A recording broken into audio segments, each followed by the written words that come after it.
All right. So, Chapter 8 of Uten Slug Campaign. Um, Last time, not a whole lot to summarize. You guys had been exploring the depths of this complex that you found underneath the ruins of this old gnome village, looking for some sort of artifact that you had learned may be, in fact, there that may be of interest to a party in the town of Goldenfields that you were en route to. So you had scoured a good chunk of this dungeon complex beneath there and had taken a rest. And on resuming your search, you ran into a pretty much, after going down this flight of stairs, you encountered several large caverns, one of which kind of overlooked the other. And at the bottom cavern, it opened up into this big area with an altar and a lot of pews with a whole bunch of skeletons kind of splayed all over the place. And you pretty much figured, yeah, these guys are going to animate and attack us, and they pretty much did. But at the same time, you also ran into this large phase spider that actually had been spinning all the Yes. webs that you encountered in this place. So you kind of got to attacked from both sides, but yeah, you guys just kicked their asses there. A lot of very judicious use of turning and I that spider. kicked that spider's ass. Yeah, you did. You destroyed him. I was actually quite impressed. So that turned out to be kind of a nothing burger in terms of combat, but you did though manage to recover this large red gem that was sitting atop this kind of pyramidal style altar. Um, and you made your way upstairs and decided to, I believe, take a long rest, if I'm not mistaken. We at Yes, least we stopped did. there. So that is where we are going to pick up, with you guys having then woken up after a long rest in the at the top level of the temple, or not temple, but well, I guess you could call it a temple, the ruins of this place. But yeah, you guys are in the first of those rooms that come up onto the top level there. So, you guys having been long rested, what would you like to do next? Well, let's take a look at the map here. I mean, I think we pretty much cleared this place, so leave. Yeah. I think so. We've seen everything there is to see and Yeah, do. the only place you really didn't explore that much was really this room that Paul Toucher's character went into, and that's where those Oh yeah. Oh, yes. methods came out and attacked him. Yeah, we should. Yeah, we could go finish clearing that area. Make So, sure there's yeah, not there- anything useful. If you guys remember, there was a trapdoor in the ceiling. I think it was the ceiling. Mhm. Ceiling or floor, I can't remember. Yep. But yeah, you're able to get up there. You find it again very easily, obviously. And if you want to proceed, who wishes to go and explore that? Let's do it. There's a door there. Let's. Swing it open with wild abandon. Actually, I'm gonna look and see if it's like appears to be trapped and or locked before I swing it open. Obviously. It does not appear to be trapped, but it is locked. Do we have to beat down another door? I feel like we did this a lot last time. Oh, bear with me. I'm sorry. Excuse me. That this door is not locked. In fact, All right. again, Swing it open with this is wild that one that abandon. I confused with the other door. The methods in the other room You were, could- were originally in this other room that you'd explored last time. So sorry, my confusion. This door is not in fact locked. You should knock. See if anyone answers. Sure, I'll knock. How loudly do you knock? Hello. Yeah, relatively loudly. Okay, so you kind of bang away on it. Okay. Yeah.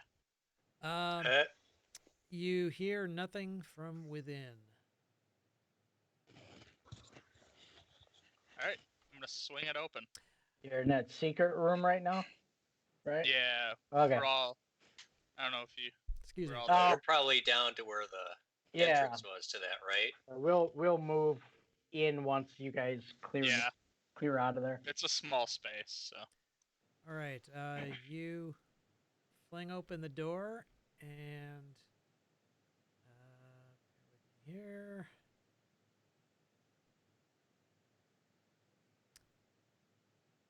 Come on. Oh, crap. I just opened the wrong thing here. I don't want to run Photoshop. Thank you very much. What? I accidentally lost Photoshop. Why not? Yeah, I have to go edit this map on the fly, apparently. Okay, here we go. Finally found it. So you open the door, and oh yes, this one. Okay, and sitting in the middle of this Sounds a large circular chamber, you see what looks to be a young red dragon. What? He couldn't answer the door? Yeah, what the door? Hello? He appears to be asleep. Ah, You didn't knock hard enough. Yeah. Run away! Run away! And what is your wisdom, Samuel? My wisdom is an 8. Ooh. What's your bonus on it? -1? Yeah. Oh, well, my bonus is -1 Okay. then. Oh, crap. All right. Yeah. I ain't wise at all. Where am I with Mirror and Relix, or where are I we still don't in know. that I mean, you probably sleeping all could chamber thing? squeeze in there, but it would be really tight. So I Yeah. was It sounds assuming like- you guys were below the like right yeah, there? the blue Yeah, line that kind of Yep. connects those. So Yep. Makes sense. Groot, you're not really in a position to see the red dragon, but I'd say Serendil and Krebs, you actually all of you except for Groot should make a wisdom save. Oh boy. I can't wait. Hey, I didn't roll bad. Oh, not too bad. Yeah. Okay, so yes. Serendil, you actually recognize the dragon as an illusion. Samuel, you're convinced this thing's going to Aw. eat you alive. All right, I walk in. I say, "What? It's nothing. It's an illusion." Okay, and The fuck are you doing? Don't walk in there. you crazy? Yeah, that would pretty much give you. We're down below going, what the hell is going on out there? There's that red dragon. Ah! Yeah, that gives you You're gonna basically do an illusion. Do an older dragon. automatic attempt to save it again with advantage, which we'll just kind of cut to the chase and say, yeah, that's not real. But where the dragon was, underneath it, actually, big pile of treasure. well,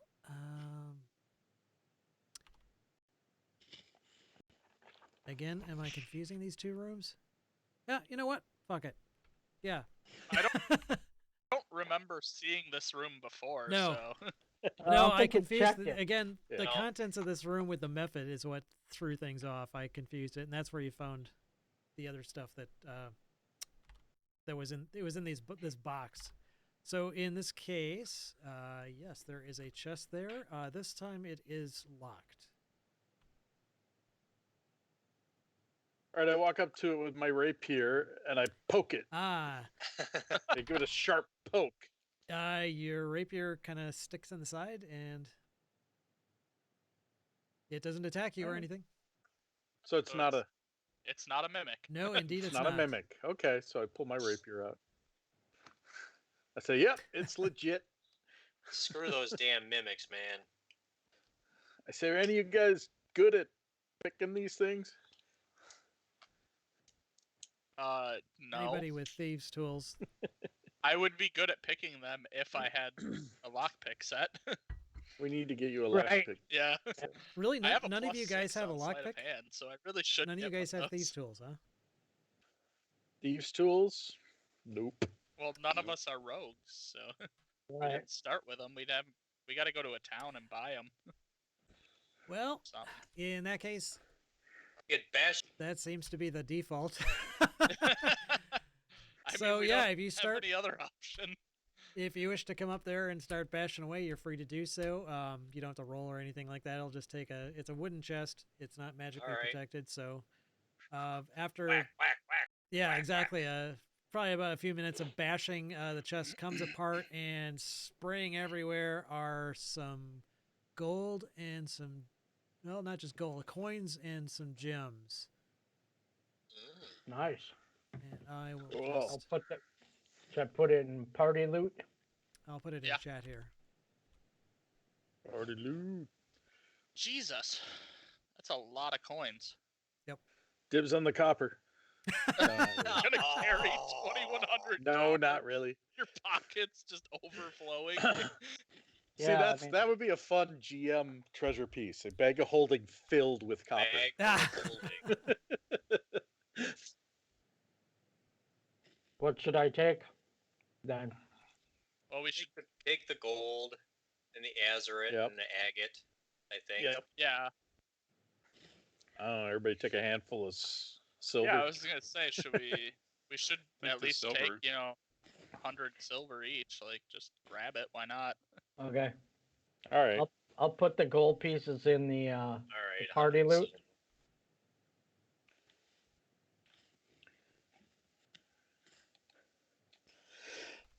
All right. I'm And- taking 100 silver.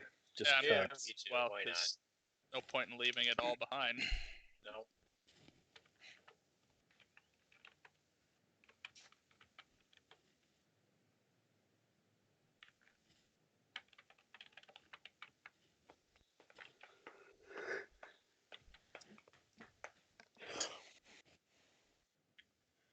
All right, and then so we each took 100, Hmm. so that leaves. Okay. Put that on our character then. Yeah, I put 100 on my character.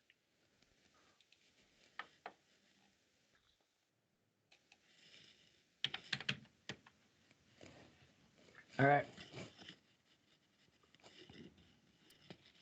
Okay. With that, you pretty much have explored the entirety of this dungeon. So, Yeah, I'm gonna After- look to leave.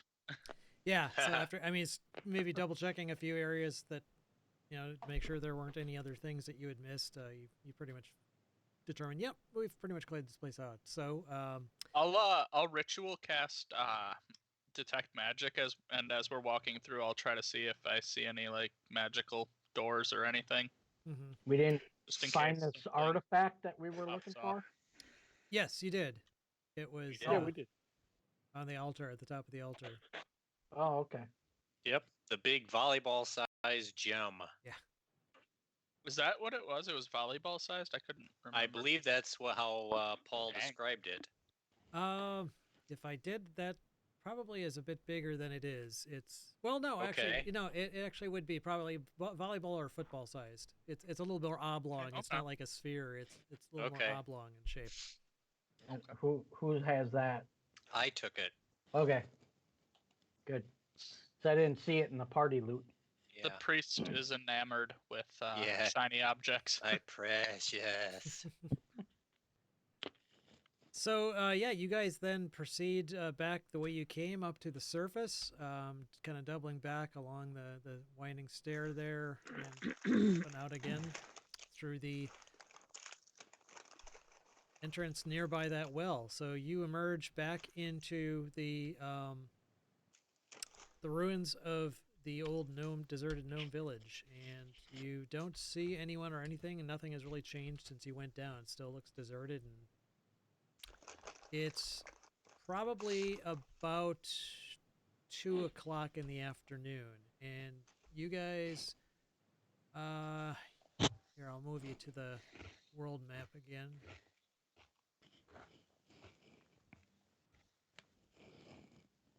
Heyo. So you guys are basically right here. It was about halfway to Goldenfields. Oh yes.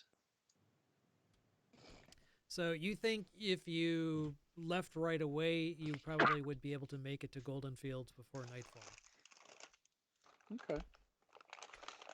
To the fields of gold. Fields of Gold. So the party travels or continues on its way. They on better this- be golden. Yeah. Now, if you guys didn't know this, Mirror is actually from Goldenfields. So I don't know, Yeah. Dave, if you wish to maybe let the party know what to expect or give them any kind of Dude. note? Is your mom gonna cook for us? She's she left me like when I was Oh. a child. So no. Thanks So- for reminding me. so that's a no on the dinner. That's what Yeah. I'm hearing. That's Damn right. it. My father lives in Waterdeep now, so Ah, Is there anyone you know here that could get us dinner? Because I'm Uh, hungry. well, remember the Zelbrins that passed away that I had that letter for? Their son runs the inn in Goldenfields, so Mm. I probably know him from my childhood. Well, no, you don't actually, but you know of him. Son of a bitch. Oh, he has dinner. Yeah, I sent you, Dave, a document quite a while ago. It's in your handouts as to what you know. Yep. Okay. Um, so while you guys are walking along, the road is fairly quiet, and you noticed this last time when you started out from Waterdeep. I mean, you guys are from around the area. You're used to traveling. You're used to normal amounts of traffic, and it's definitely lower traffic than normal. Normally, you'd be passed by like merchants going by on wagons carrying their stuff to usually from Goldenfields to Waterdeep, because as you know, Goldenfields is basically the breadbasket of the North. Basically, most of the food, certainly tons of the food that's not brought in from either shipping or from fishing for Waterdeep, definitely is supplied by Goldenfields, and it supplies much of the Deseret Valley with what they grow. So it's a great big walled compound of a city that is filled pretty much with fields where crops are grown Yep. and so on and so forth. So And like Paul, there's a big Emerald Enclave establishment there as well. Cool. yes, So I probably would have been there too. yes, it's very likely that Paul, you at least would have visited it in terms of passing through.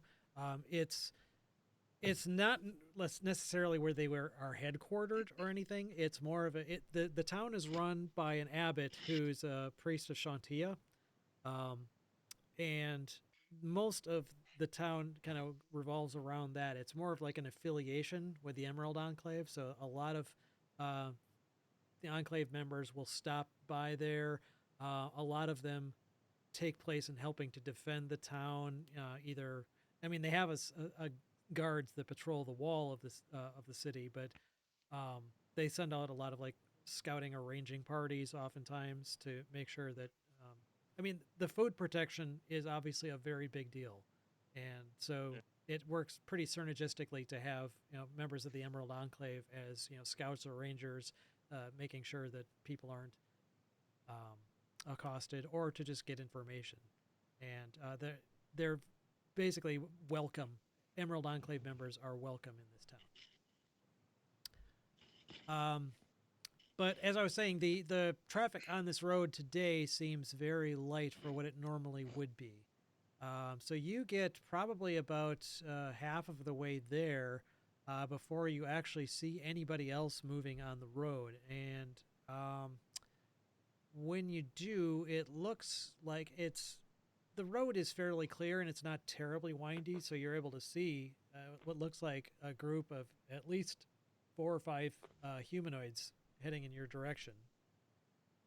You don't see a cart, and they don't appear to be on horseback. They appear to be on foot. Is that pretty common for this area? People just walking? Not terribly common. Usually, people traveling this length of distance. I mean, it's going by horseback isn't that much faster, but if you're doing this, you're likely transporting goods more likely than not. So Yeah, so it's probably kind of weird that we would see them. yeah, unless there are And they're other leaving adventurers. Yeah, Goldenfields. I wouldn't say it's like terribly out of the ordinary, but it's interesting. Okay. But they're heading in your direction. You guys just spotted them, so I'm just giving you an opportunity. Do you want to keep walking or hide or jump up and I'm down? gonna wave. Wave, yeah. if you're I'll if you're keep just going to walking. keep I'm gonna walking, wait. then I'll you'll be able to see them probably within probably the next minute or two. Hopefully they Oh. have those snail tattoos or something, and we can kill them. Yeah. So if you Snails. continue walking down the road, as you draw nearer, you're able to see that it is 5 people, and they're varying in size, and they're definitely humanoid. And as they draw closer, you can make out that they are dressed in what look to be dirty commoners' clothing. There's a man; they're human as well. You can tell. There's a man, looks about 50. There's a woman, maybe in her mid 40s, and you see 3 children. There's 2 girls, look to be aged maybe late teens and mid teens or early teens. And then there's a younger boy who looks to be maybe 6 or 7. They're all carrying what look to be large packs, like backpacks or actually not really backpacks, but just kind of makeshift packs, large sacks essentially, stuffed with looks like just bits of odds and ends and various bric-a-brac that it's hard to tell exactly what they're trying to transport. But that as they draw closer, the man kind of sees you guys approaching, and he kind of hefts off the pack that he was carrying and starts approaching you at speed. All right. Say, hail and well met. Yeah, greet him. Says, Howdy. oh, I'm so glad to see someone else on this road. Would you like to buy something? I've got Sure. I've got lots of goods here that you can buy. And he kind of motions over to the other, the woman and the children, and the children kind of look, I don't know, kind of shell shocked. Like they have this kind of dazed look in their eye, like they've seen too much go wrong quite recently. And Oh. Seen things, man. and the woman, So why are you selling stuff? Yeah, where do you Yeah. come from? Where are you selling this stuff from? You look haggard. yeah, yes, we've had a rough time of it. These items are really all that remains of what we were able to salvage from our home. It was destroyed. It was attacked. Where are you? Was it where by are you from? rocks falling from the sky? At that he kind of looks around and kind of looks up a little bit startled looking. He says, "No, this was Oh, a okay. band of creatures. There was, I think, Now you got something else for him to worry about. Yeah, way to go. Sorry. I could tell that Creatures, you say? some of them were goblins. I can recognize goblins, but the others, the other ones looked like they had, I don't know, kind of dog, almost kind of dog-like in appearance. No. Oh. Hmm. Where are you coming Yeah. So from? where are you coming from? Yeah. Good question. Well, the other thing was there were at least 2 gigantic people, these big, fat people that were with them. They didn't actually do much except, smash around things, but they were the ones that seemed to be giving the orders to the others, and they just completely wrecked our house and our barn, and this is all that's left. All our farming equipment, they took all of our livestock and our crops and made off with them. You I haven't take- said where. And how recently was this? This was just 2 days ago, and we have Oh. nothing left. I see. So we were. Where? And where did this happen? What remains of our farm was really just about a mile to the north. And you've gotten this far in 2 days? We didn't leave until this morning. Oh, okay. I Very say, confused. I don't need to buy anything, but here's something to help you get back on your feet. And I hand him 100 silver pieces. Okay, his eyes like just kind of get wide and this Where'd you get that? yeah, this is more money than I've seen in the last year. Is this real? Are you, Yeah, it's real. I Fine, don't need it's it. like he doesn't If it quite doesn't Don't bend, get too it's real. excited. It's like 10 gold. still. He's a farmer. He's not making tons of money. Yeah, that's a lot for a farmer. He looks around and you cannot begin to imagine how how much this is going to help. I was convinced that we were going to be forced to be beggars in Waterdeep. And Well, just be kind to Be kind to kind to elves. others. Pay it forward. Yep. in, Well, you know what? And so what I'll do is I'll give him 100 as well. Said you have had a hard time, friend, and hopefully this will help too. So I'm going to give him another 100. Get him set up. he's just like kind of agog, and he's like, I cannot believe such generosity. What are you expecting in return of this? Absolutely nothing. Lead a good Actually, life, raise your I'm daughters. expecting you to start a new farm and grow more food because I like food. So Well, Are there any other back on farms that. that were affected You by like this? deer. Yeah, are there any other farms in the area that have been affected by this? yes, It's a good question. I'm sorry to say this has become quite out of hand recently. We'd heard of some of our other neighbors having been attacked by this. In fact, the and here he kind of looks at his daughter. A friend of my daughter's, his family recently had to leave for this very same reason. They were attacked, and they reported a similar thing: monstrous humanoids led by these giants. But And was their farm near to yours? well, none of our farms are very close. Obviously, we all have fairly large fields that we tend to our crops. I mean, different families have different steads, but I would say that they were probably about 5 miles from us. So, do you know where these monstrous humanoids might have gone to or come from? We I want to kill we them.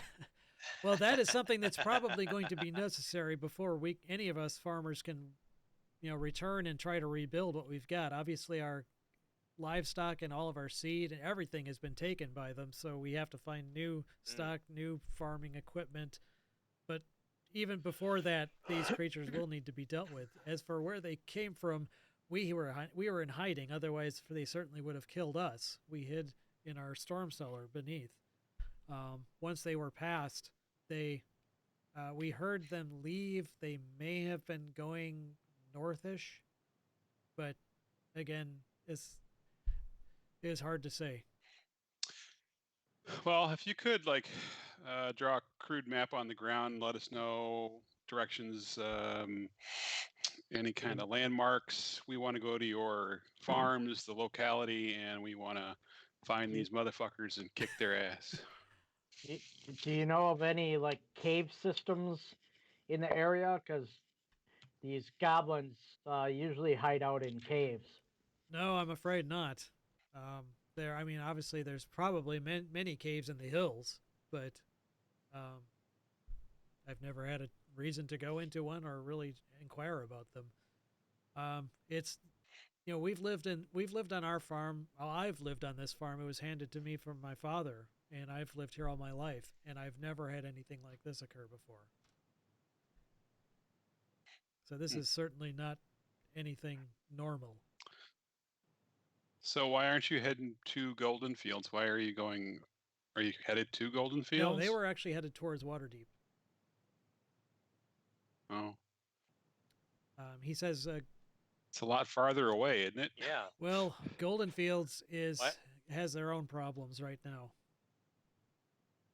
Oh, Really? Oh, really? Such as Please what? speak of the said problems. Well, I've not been there, and this is only in passing that I've heard this, but they have also come under attack from these giants fairly recently. So they've really restricted heavily the traffic in and out. They can barely find the time or safety to get their own shipments out. In fact, I think they may have had to stop recently because I've seen very little traffic before the attack occurred here. So, Yeah, we've seen little traffic as and well. since these creatures seem to be coming from the north, it seemed better to go south. that Well makes then. sense. A quest from the Lord. It's only a Well, model. We wish you good luck and Godspeed to whomever you worship. What are And, your names? How can if there's some way that I can repay you in the future if we're ever able to reestablish here, I would like to Um, know. I'd just say I'm Groot Thistlestorm, and if you're ever want to help the Emerald Wardens, what are we again? Emerald Enclave. Emerald Emerald Enclave. Enclave. Yeah. Emerald Emerald Wardens. Enclave. What's my Uh, name? Who's your daddy? Sorry, the Emerald Wardens were in my old campaign. Two Oh, that's Ah. right. Yeah. Yeah. So anyway, if help them, they will help you. Help them. They're there to help. So And Pay it stay away forward. from the snakes or whatever you. Oh, Who do you hate? The snail. The Vistani or whatever the hell they are. whatever they are. oh, the Zentarum. Zentarum, yeah, there you go. Vistani. Zentarum. Oh, and if you ever see any people with snail tattoos, don't trust. Yeah, they're bad, real bad. Well, it sounds like he's gonna definitely take that warning seriously. Yeah, he says, "My name is Bowden.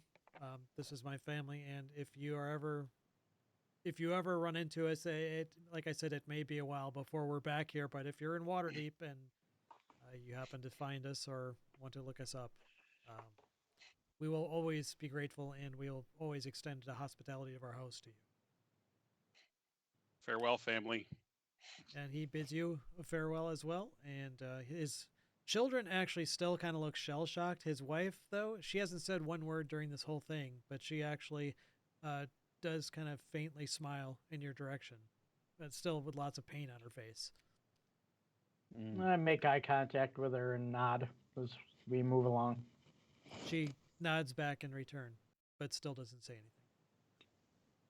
So, yeah, they proceed onward back in the continuing the direction of Waterdeep. He did point out his farm. He said it was like a mile up the road, and you'll be able to see it. Actually, you'll be able to see what's left of it anyway from the main road. Well, then that's where we should head.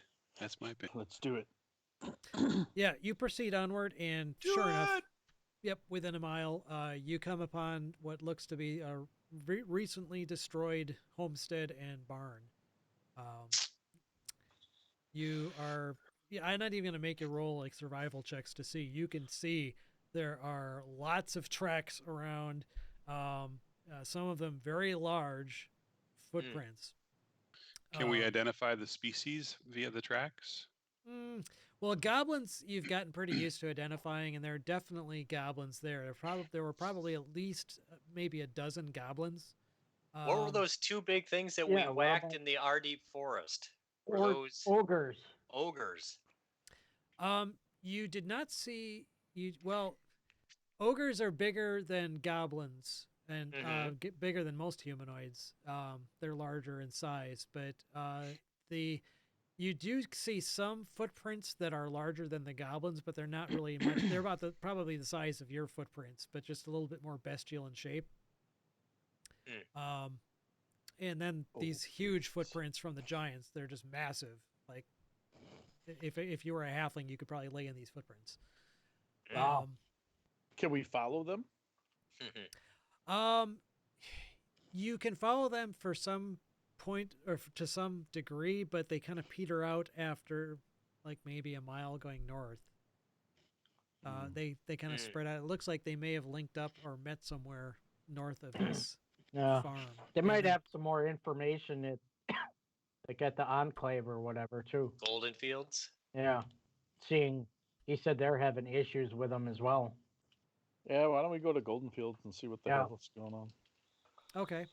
Yeah, I you're can- not far now. It's probably getting close to about maybe 6:30. So the sun is starting to set. 6:37, getting close to closer to sunset. But you definitely still have plenty of light left to make it to Goldenfields, assuming you're not accosted by anything else, which you are not. So yeah, you approach the town, and again, kind of briefly described this Goldenfields. It's a huge, massive complex, a big city that's effectively a bunch of fields with a big wall around it. There is a single gate as you approach the town that is the only way in or out of this complex, and the road goes right through it. and you approach. You don't see any wagons or anything, but you do see guards placed atop the wall at multiple points that have noticed you and are keeping an eye on you. And there are guards in the front, and the front gate is currently closed. Hello, who is it? Hey, howdy, y'all. How y'all doing? You approach. Mind your own business. There are two kind of stony-faced looking guards that they have both have spears, and as you approach, they don't point them at you, but they kind of look like they're ready to use them if necessary. And they say, "Who are you, and what is your business in Goldenfields?" We're here to deliver a message to Miros, and also this man and I are part of the Emerald Enclave, so we would like to speak to the abbot. So what is your relationship to Abbot York? I am Costello. Ha ha ha ha. Sorry. I spent most of my childhood inside the compound. They kind of look at each other and say, "Do you have proof of your membership to the Enclave?" Sure, I And show my flash of my badge. pin that I keep. A Okay. pledge pin. Yeah, He's- on my uniform. Badges. They nod and We say, don't need those "This is stupid good. badges. If you will wait here, we will confirm. We'll get confirmation within 15 minutes. In the meantime, if you wish to enter, you will need to undergo a full search before you are able to enter." Ooh, bet. a body cavity search? Do it. I say excitedly. Roll a d20 to see how friendly he gets with you. Things will probably Roll not for need to go to seduction? that degree, but so one of the guards that was on top of the wall, he had close enough to hear the conversation. So the guard that you were talking to, he kind of nods to him, and the guy on top of the wall climbs down on the other Right. side, and you hear him kind of scamper off. Rubbed off. He says, what specific business did you need to discuss with the abbot?" Well, as we're traveling up here, we learned of some hardships that the Enclave is going through right now, and Goldenfields in general, with some goblin raiders. So, Didn't my help. main focus is we were down in Nightstone, and I have a message deliver to Miros Zelbrin, and basically let him know that his parents were killed in an attack on the Oh, city. well, he will not be happy to hear that. I know Maris. I go to the tavern quite often, and he's North Furrow's End is a fine establishment, and Maris is a fine gentleman. But it's very sad to hear. Yeah, there were friends of ours growing up. She was almost like a grandmother to me. That's very sad. How did she die? They were killed in a giant attack. Oh, he kind of like looks surprised at that and says, "There must be a lot of that going about. We've just recovered from a raid from hill giants just a few weeks ago." Hill giants. Yeah, I'm not sure. The devastation in this in Nightstone was just incredible. There were giant boulders just dropped from the sky, and one fell right through their house. Boulders drop from the sky? Yep.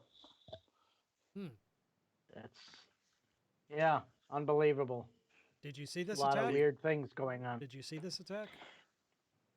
No, we weren't there at the However, time.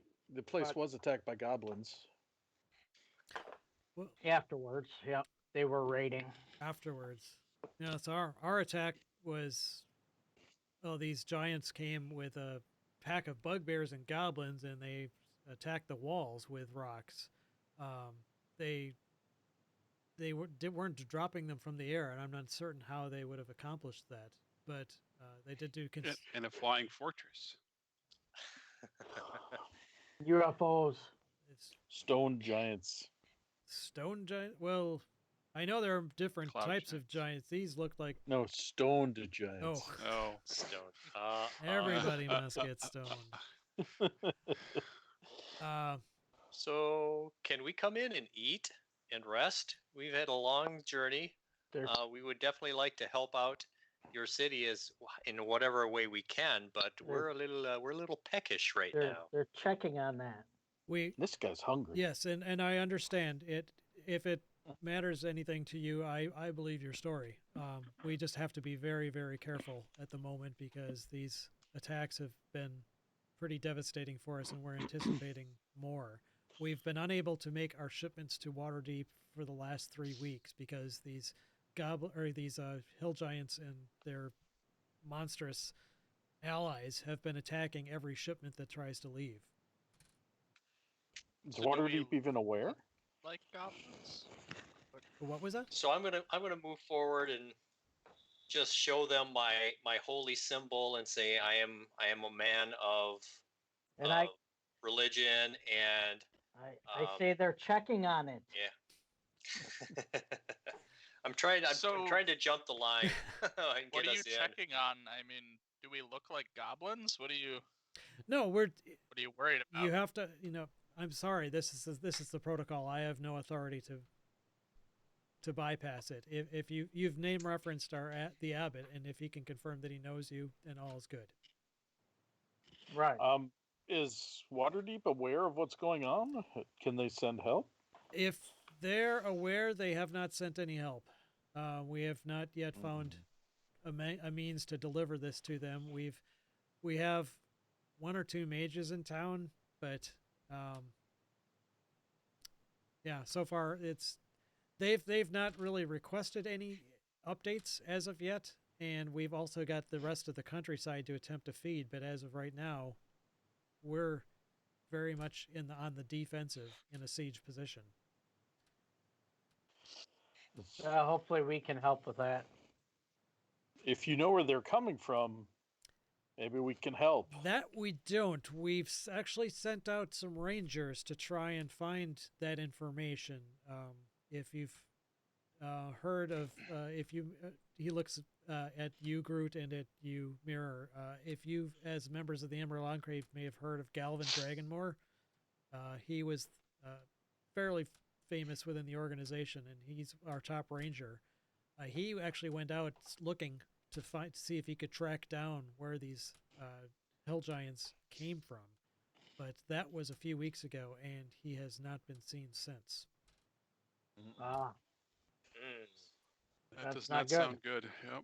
Yeah, and you guys Bill's have when he ill. drops the name Galvin Dragonmore, you guys actually have. sure, we recognize it. Yes, you do, and he actually was quite high level in terms of his level of experience, both as a ranger and as a fighter. So but he wasn't one to rush in either rashly. So it doesn't sound good if he hasn't, and he's not one that would just not report back. Right. So that is very concerning to both of you guys. Anyway, yes, 15 minutes, within actually shorter than 15 minutes, probably more like 10 or less. The guard that had dispatched comes back, and he just basically nods to the other guard. And, he says, looks like everything checks out just fine.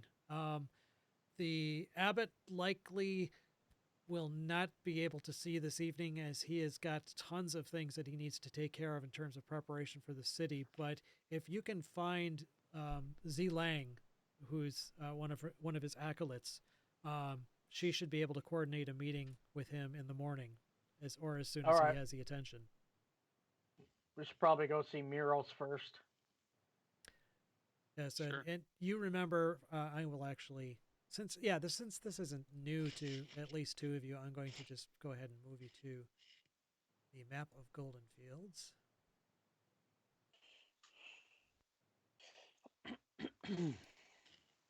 Yes, this is Goldenfields. This is the front gate where you've come in. As you can see, it's pretty much mostly fields. There's a main road that moves to the center of town. The the center of town is basically surrounded by these wooden buildings that are essentially residence halls, where a lot of the acolytes to the Shantia, excuse me, to the goddess Shantia are living there. The abbot lives essentially there, which is kind of a temple, and most of the clergy would be living there. The rest of the people, most of the people that live here are, you'll see a few shops, you'll see a few people that offer services, but most of the residents of Goldenfields usually work the fields or have a support role in the actual growing and distribution of food. Where's that in? Yes, it's actually called the North Furrows End. It's a three-story building which is northeast of the town square, and it's about there. Okay. Should probably head over that way. So yeah, so as you enter, you pass through the gate, and it's getting close to nightfall now. It's probably closer to around 7:30. But there's still some people out and about. Not many. You pass. There looks like some kind of a herb shop of some sort. Herb shop. And there's looking through here. Actually, not far past the gate itself, you do actually hear a few voices raised in discussion. In what sounds like kind of a heated discussion. And you do spot a slender woman who is scolding a lumpy a lumpy male half orc, not a half male orc, a lumpy male half orc. Anyway, yeah, she's yelling at him, and Is that over here? Or where? you're probably about maybe here.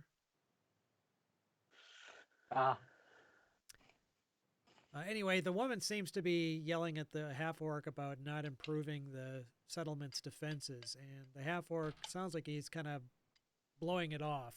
He's like, everything's under control, lass. Don't worry about it. Our walls damn near reach the sky, and our guards are the finest the North has to offer. I'm telling you, we're fine. And the woman's just kind of shaking her head, and after a bit, she kind of walks off in a huff in the direction of center of town. And she actually passes by the group and kind of looks you over and so, who are you? Hello. Why the Who are you? frown? How you doing? How you doing? Why the frowns? I've been better. Oh, I Turn that Just frown internal- upside down. just some internal inefficiencies we're dealing with. So, but what you're not from around here though, I could see. What brings you to Goldenfield? Well, actually, this is turn home for me. You're a resident But, here? I spent most of my early childhood here. I see. I say, and now we are itinerant adventurers looking for people who we can help. Oh, I dropped the farmer's name. What's his? Starts with a B, right? Bogan. Bogan. oh yeah, Just Bowden. asked. Bowden with a D. Bowden. Not the tripod? Okay. No, not the Yeah, so tripod. we say we met him on the road fleeing a goblin/giant attack, and we are also interested in helping the people around here. Well, that's very sad to hear. I know of Bowden. I've not had extensive dealings with him, but he was one of the farmers who lived in our periphery. And if these giant attacks have started increasing and going to them, that bodes even less well for us. As far as assistance goes, it's what are your skill sets? Well, We most killed staff them. skills and yeah, we're I quite adept. I change into a polar bear. Okay, yeah, It's she's true. It's immediately stunning. like startled, and a bunch of the guards, as you can hear a bunch of shouts come out from above the wall, and I change back. she kind of motions up to the guards and says, "Well, that I thought that y- was I quite thought you impressive." said that you changed into a polar bear. Yeah, I You thought you actually were saying did? it, not No, doing I it. actually change into Oh. a polar bear. No, that's the impression I got. Yep. That's how I took it. I misunderstood. I said we have skills that we use Well, to all help of us. people. That I can see. And you say, and she looks at Groot and Mary. You are members of the Emerald Enclave as well. We are. We My are- Yeah, my father was a member Flavian. earlier, and that's why I grew up here. And then we moved. my master see. Gemma Greenwood was also a member of the Emerald Enclave. She was quite famous. Well, And as you are, lady. I've never my heard name of is her. Z, and Z? yes, Good name. You guys know? Z Lang. Have you guys heard of her? Well, when Would she you guys says, have yeah, her heard of name her? is Z Lang, that's the name that the guard dropped as far as the Oh, okay. acolyte who. Oh. And she says, if you're willing to help out, of course, the Emerald Enclave is always welcome in Goldenfields, as you probably already know. But if you're actually willing to assist us, I'm sure there's something some way the abbot could think of to have you contribute to the maximum. If you would like, I can put in a word for you and possibly arrange a meeting with him, say tomorrow. Sure. That Sounds would great. be fantastic. Where are you? Why are we meeting with him? Well, we were heading to the North inn. Furrows End. I have a message to deliver to Miros.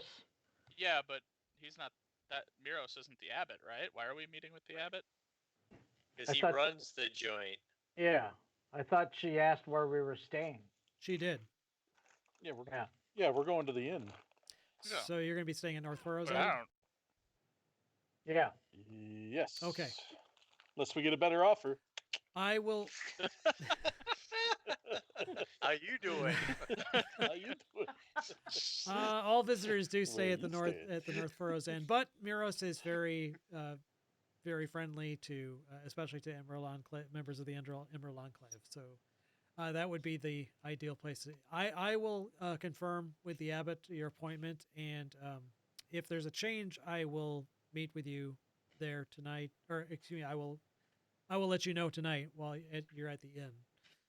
But otherwise, I would say plan on around 8 o'clock. I believe that should be a free time for him to be able to meet with you unless something else comes up. Sounds Did good. I miss Sounds good. something? Why are we meeting with him? Do we care? What does he have that we need? He might have information about these attacks. Right. Oh, we care about that? Oh, I Oh, do. heck yeah. I do. oh.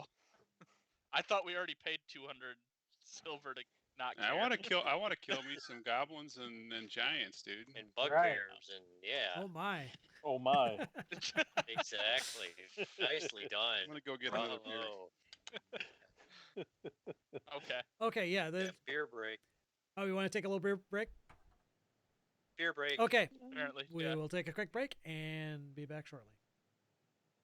All right.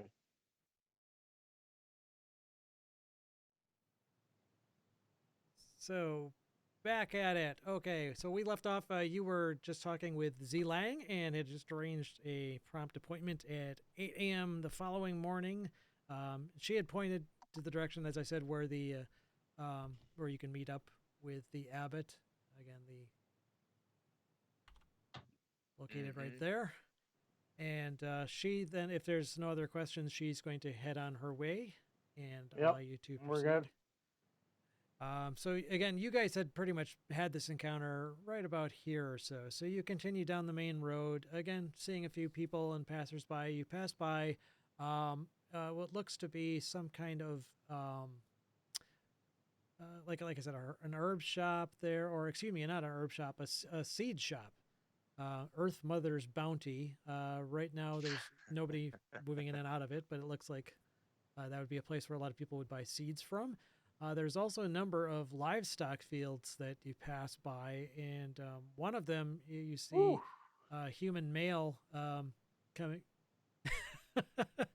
A human male out. Looks like he's pouring water into a trough for some of the livestock there, and he's right basically by a fence right next to the road, and he kind of looks up as you go by, and his face kind of lights up, and says, "Ah, hello there. Hello. It looks like you're new in town. What brings you to Goldenfields?" Standard greeting apparently in town. It's classified. Yeah. Jesus. Oh well. Why are you all so like needy? Why do you need to know everything that's going on? Well, I'm sorry. I didn't mean to pry, but it's Is Paul talking? Paul, you're muted if you're talking. I always do that. I walk up and say, "Why are you guys so freaking paranoid?" I walk up, shake his hand, and goes, "Hi, I'm Groot. Groot. We're new to this Goldenfields. We're gonna Right. help with the. We're gonna help. We're gonna Kill be the some saviors of the goblins or town whatever. because that's what we Yeah. do. We're heroes. That's Yeah, our why are you job. How are you, sir?"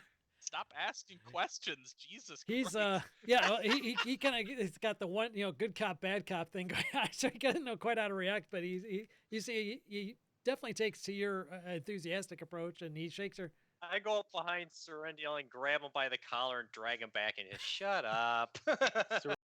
Rendio, I didn't say or anything. not It's Samuel. He says, "Yeah, I People in this say, town are I'm annoying me. Shelvis. I'm I just Yeah, say, you, I'm Shelvis, and I obviously take care of these livestock here, but I try to greet new people that I see in town because honestly, the locals here sometimes they're kind of standoffish, and I just arrived here a few months ago, and I haven't made a whole lot of friends, so for that reason I like to put in a little extra effort to make visitors feel welcome. So "Well, I think that's Well, damn thank nice you. of you." Well, we I won't go be up and staying, shake his so we hands won't be Where- friends. vigorously. where With are both you of my headed to hands, at this I'm time? Fine "Howdy." time of the day or evening. We're headed to the Furrow North Furrow's End? something.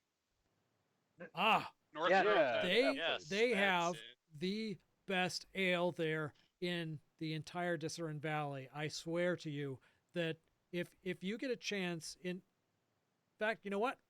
He drops down the bucket. I'm coming with you. I'm coming with you. You want to I'm drink gonna with drink you? with Drink you. with us? Right. Yes. Holy shit! Yes. I am not going there. Where is there somewhere else I can go? Holy shit! This guy is annoying me. I say, "Let's go. Come on. We're doing it. He says, "Oh my Come on, god, Shelvis. "That's Let's awesome." Come on, Right. Shelvis." you guys are annoying me too." So, I said, Hey, "Tell you what, I'll even you buy might you the like- first well, then round." I'm buying second might round. play I'm buying second guitar. rounds then. So Okay. yeah, he comes And along I'm with you. drinking both. Samuel apparently is. I got a whole pocket full of copper pieces here, and I'm ready to spend them.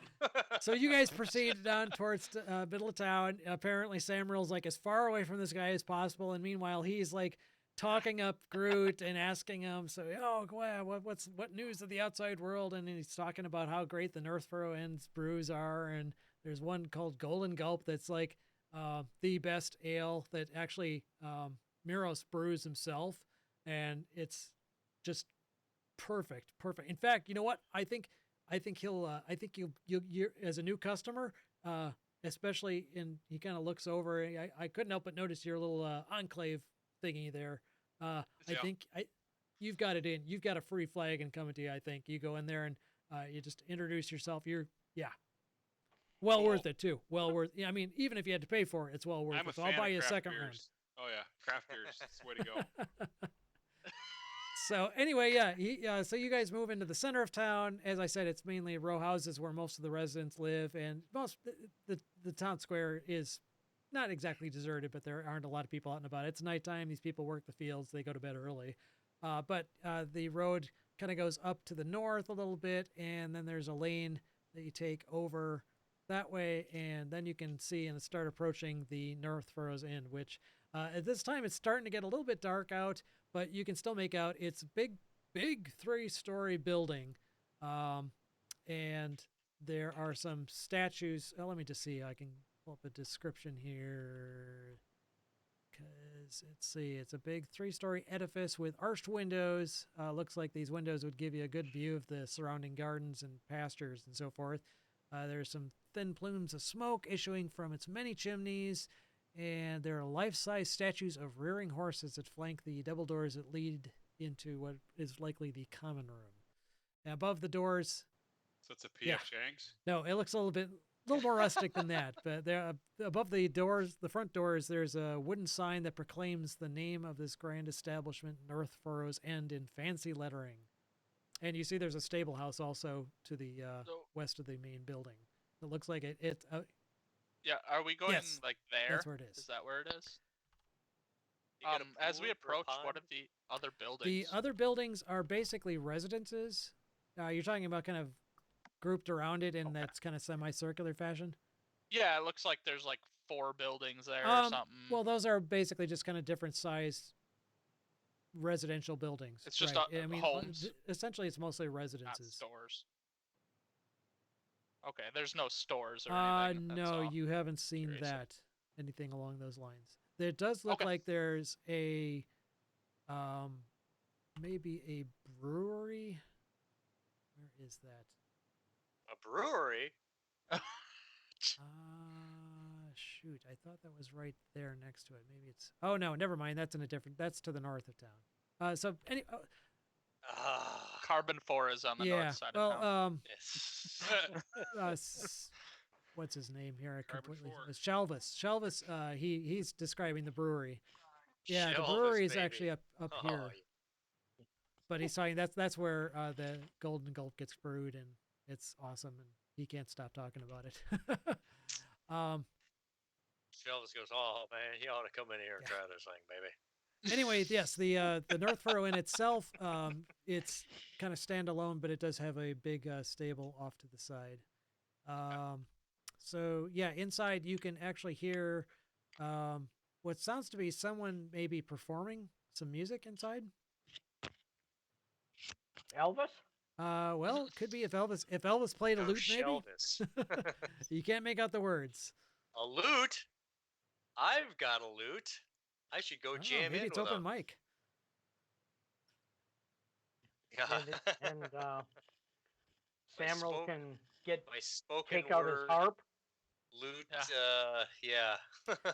Yeah. So anyway, yeah, Shalvis opens the door and kind of like says like, after you guys. And as the door opens, you definitely can. The noise level increases. It doesn't sound like it's like a great huge crowd inside, but you hear basically conversational voices coming from within, kind of talking, just loud enough to be over the sound of this lute that's being played, and not raucous sounding. You can. Well, are you guys going to enter it? I'm assuming. Yeah. Okay, yes. Absolutely. I mentioned though to well, I guess that guy is here with us, but I said I'd like to, talk to Miros alone first, not first, but to deliver the news of his parents and whatnot. So Okay. So yeah, as you go inside, yeah, it's a big tap room, not filled. There's a number of people in there, but like I said, it's a more conversational level. You get the faintest whiff of pottery that comes in and almost buried under the stronger aroma of the hops and the sweat. There's a bunch of tables. Quite a few of them have groups of people sitting, listening to the lute player, who looks to be a male halfling. There's a female human that's sitting by herself at a table in front of the bar. It looks like she's taking notes actually from this huge stack of books open in front of her. And at the bar itself, the bartender, it looks like, is a huge, well, not huge, large, extremely hairy man who looks like he's listening to the performance from the halfling with kind of a grin on his face. And based on his hirsute appearance and the description that you've heard in the past, Mirror, that seems likely to be Miros. The halfling song, he is actually singing, and the song seems to be focused on how a comically stupid giant was taken advantage of by a quick-witted halfling, agreeing to sell his floating cloud castle for a bag of magic beans that produced only flatulence. So The song ends, and there's a comic flourish, and everyone in the audience kind of generally claps and everything. And the only one who's doesn't look amused or impressed is the woman at the table of books. And without looking up, she says, "You know, Orin, one day your tall tales are going to get someone killed. Cloud giants aren't stupid and don't really care about food above all else like hill giants do." And the halfling lute player kind of snorts back, "It's called artistic license, Maxine. You don't just have a sense. You just don't have a sense of humor." And the woman just kind of raises her eyebrow and says, Is there a table open next to her? "Um, I'll take a seat there if there is. well, there is actually 4 seats at that table, but there's no room besides all these books that are on there." She's continuing to talk to the halfling in the meanwhile, and what does she think here? Yeah. Oh, yeah. Okay. Yeah. She, as you approach, she actually does turn to you and notices you and kind of like raises an eyebrow, and then she sees Shelvis behind you, and she's like kind of rolls her eyes and looks back down at her book. And Orin also notices Shelvis, and he kind of says, "Hey, Shelvis, you're again. What, do you ever spend any time at all taking care of your animals? Maybe you should bring them all here. At least they would appreciate my musicianship." And the bartender also notices you guys coming in, and he's like, new guests, come on in, pull up a chair. Can I interest you in a pint of Golden Gulp? First flagon's free. I think for and he blows snot all over the bar. He's like, Fun. who let the cat in? And I cast sanitize. Anyway, sorry about that. And he takes out a rag and he starts scrubbing down the bar surface. But yeah, come on in, have a drink. All right. Let's drink. Let's drink, laddie. So Do you have a room? yeah, you just walk right up to. You have a room. Do you have Our a room friend I can rent Sleepy. for the night? Yeah, I've got some I've had rooms, it. but don't you want a drink first? Most travelers have been on the road are a little bit thirsty. First flagon's free. No, I'm good. That was his last character. Yeah, that was Jugs. Anybody else? He probably. Our friend Sleepy. Yeah, I'll. Well, we I need a think- room and a drink. Yes. So Yeah. drink first. Drink room first. I I'd like just to want get a room so that when I forget later who I am, I have a place to Good pass strategy. Good strategy. I tell you what, I guarantee you a room. And yeah, no problem at all. I've actually got a couple rooms available, so I will put you guys in for that to make sure no one else gets it. And in the meantime, as I said, first pint of Golden Gulp is free. And he starts pulling out Sweet. these flagons and filling them up with this ale from a barrel that's behind the bar. How much is a room? Let's How see. many rooms are we getting? Are we each getting a room or what? No, Well, we're gonna. who's we gotta bunk up. negotiating this room? It sounded like a whole bunch of you are up front. So, who is at the bar talking about getting a room? Samuel. I just Yeah. want my own room. Oh, we're bunking. Sure, I we gotta will. bunk together. Okay, so Because he said he only had 2 okay, rooms so available. Samuel and Serendil are the only 2 at the bar. What are the rest of you guys? I'm at the bar. You're at I'm the at bar? the bar. Yeah, Yep. we're all Okay. at the bar. Okay, I'm sorry. We Remember, all I got thought you to said you were see sitting your at that buzz. table. Yes. I thought someone Well- went over to that table. Yeah, Yeah, Mirror, that you was said me. you were going to the table. Are you instead going to the bar? No, I will. I'll make my way over there to get my free beer. Sure. Okay. Okay. Well, in that case, he does actually. Okay. All right. His perception was really, really low. So, hang on. Oh boy. Oh, he didn't expect to give 6 free beers. Seeing we all walked in together. Uh, Yeah, so if you want to pay for, he's got 2 rooms with 3 beds apiece in them. These are larger rooms. If you want to pay for them, they would be 5 silver a night. All right, Right. let's use it out of party loot. Yep. Got it. So, and he says, "Who should I put these under?" Groot Groot, and Thistlestorm. Samroll. Groot and Samroll. and Sure. Samroll. Very good. Very good. And, ah! This time he turns away far enough so that he doesn't spray it all over the bar or to you guys. And he says, oh, it's damn allergies. The hell. Anyway, yes, we'll make sure your rooms are prepared for you. But in the meantime, he sneezed opposite the direction of the drinks, so you guys didn't have to worry about that. Excellent. Yay! So, I can go get the room ready. All right, you do that. I'm gonna take my beer and I'm out of here. head over by Maxine. okay. I will join you. Well, I'm gonna go wander over by the halfling, and I'm gonna pull out my loot too and say, "Dude, mind if I dueling jam with loots. you?" Let's have a loot off. A loot off. A loot off. This is, whoa, like- excellent. Steve Vai and Ralph Macchio. Head cutting. Sweep the leg. Sweep the leg. Wrong Ralph Macchio movie. Yeah, Oren Crossroads. sounds very excited, and he immediately kind of puts his head together like, hey, what tunes you know? What tunes you know? Let's do a duet here. Let's Hey, come man. on. Let's. Hey We man, went I to- play I That's play what it's about. jazz.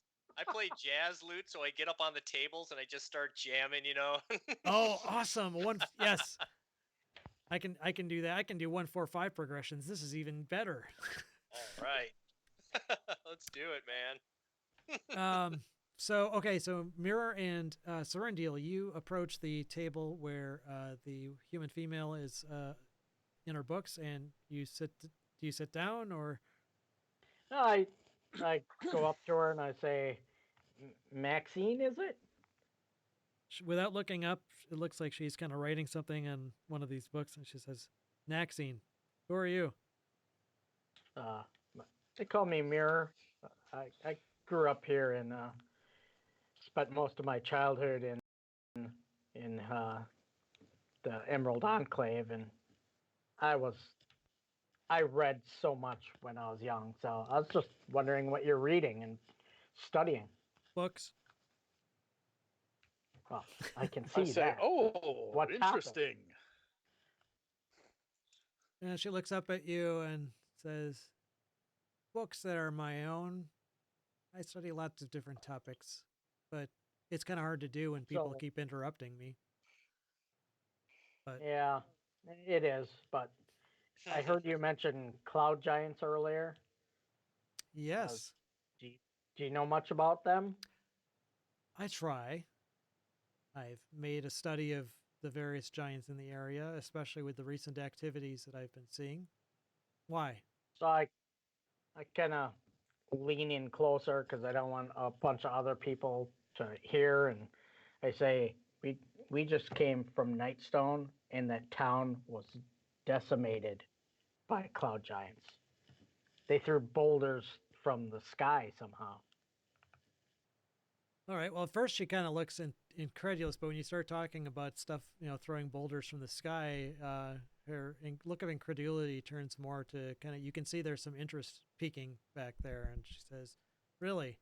In Nightstone? It was attacked?" Yeah, that's why we came up here. We're kind of looking for information. And I'm a member of the Emerald Enclave, so and I have to deliver a message to Miros as well. But yeah, any information that you dig up, we'd definitely be interested to learn from you. Yes. Well, what I've accumulated could probably fill volumes at this point, but what I guess. Is there something more specific that you need to know, or that? Well, I mean, why would they attack, a little village like that? Well, that's very interesting. I don't know why they would, unless it was possibly something involving the Nightstone itself. Did they Yeah, that is missing. missing, as in these giants? Did you see this attack, by the way? No, we came like right shortly after the attack. What of the Lady Nandar? She has passed. She is not around anymore. Oh my. Well, I sent her a letter not that long ago, and I never heard back. This seems like this would be the reason why. Hey, did we intercept a letter while we were there? I thought there was something about a letter. While I we were was going to there. let you guys make an intelligence check to remember that, but yes, the woman, the guard, or excuse me, the lady in waiting, specifically asked you to look for a woman named Maxine in Goldenfields, that she had delivered a letter, and that's the reason you went to the place where you got this red gem. Right. Okay. And it was specifically referenced when she heard reference to this. She's like, "Oh yes, maybe that'll help against the giants." Right. Okay. Let's tell her that. Yeah. What you just said. What our off-screen GM just said. Okay, well, how much are you going to tell her? Everything or parts of it, or? Oh, I can't hold back, baby. Okay.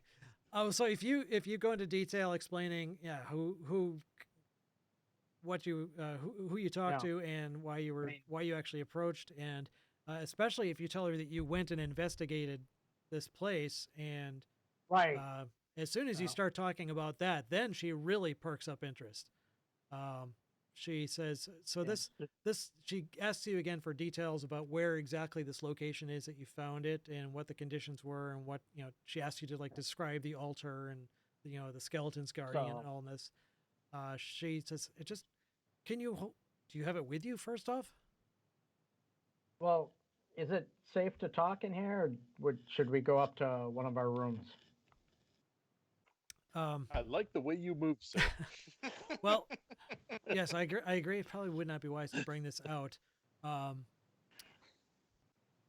Why don't you meet us up there and say I've got all my books hour. out here already, so if you give me just a second here. And she actually picks up one of her tomes and she starts paging through it, and you see her like reading at like lightning speed through this big book. And then she like points her finger, aha, yeah, that's it. That's it. And describe it again to me. I mean, you can whisper it if you wish. Sure. You want to take care of that, Serendio? Okay. I don't remember seeing it. Well, you saw it on top of the altar, just maybe not close up. Oh, yeah. I said, I play up how we went down in there and we fought methods and undead and all kinds of stuff, and it was super dangerous. And at the end, there was a pyramid. And at the top of the pyramid, there was a giant red gem. Red gem. A spherical red gem. Was there a flaw in the center of it? Yes. Yes. Why, yes, there was. That's it then. Yeah, definitely. This is. So yeah, we didn't take it because it wasn't perfect. She kind of rolls her eyes at you. This is actually beyond my pay grade. As near as I can tell, what you found is the Dragon's Eye. It's an ancient artifact tracing back to the war between the giants and the dragons. I mean, I could pay you a pittance to take it off your hands and study it, but I'm going to be honest. I don't have nearly enough to cover this. This would be worth, and it would take me months to research this thing. And I've been feeling more and more recently that something big and dark is coming, and coming fast. These reports of giants terrorizing the countryside have sprung up everywhere, and not just cloud giants or just hill giants, but all kinds of giants. Something happened. Something's happened, and even if someone wastes a lot of time trying to figure out why, lots more people are going to lose their lives if this actively continues. See, Who does? Just side note. Who does have the gem at the moment? I have Yeah. it. Valdry. Veldry, okay. Yep. And Veldry, you're actually jamming with the halfling, so. You betcha. Yep. Man, we are getting our jam on. That you are, actually. You've just started up a rocket. In fact, you guys have had to start to raise your voices to talk over it now because there's two lutes playing.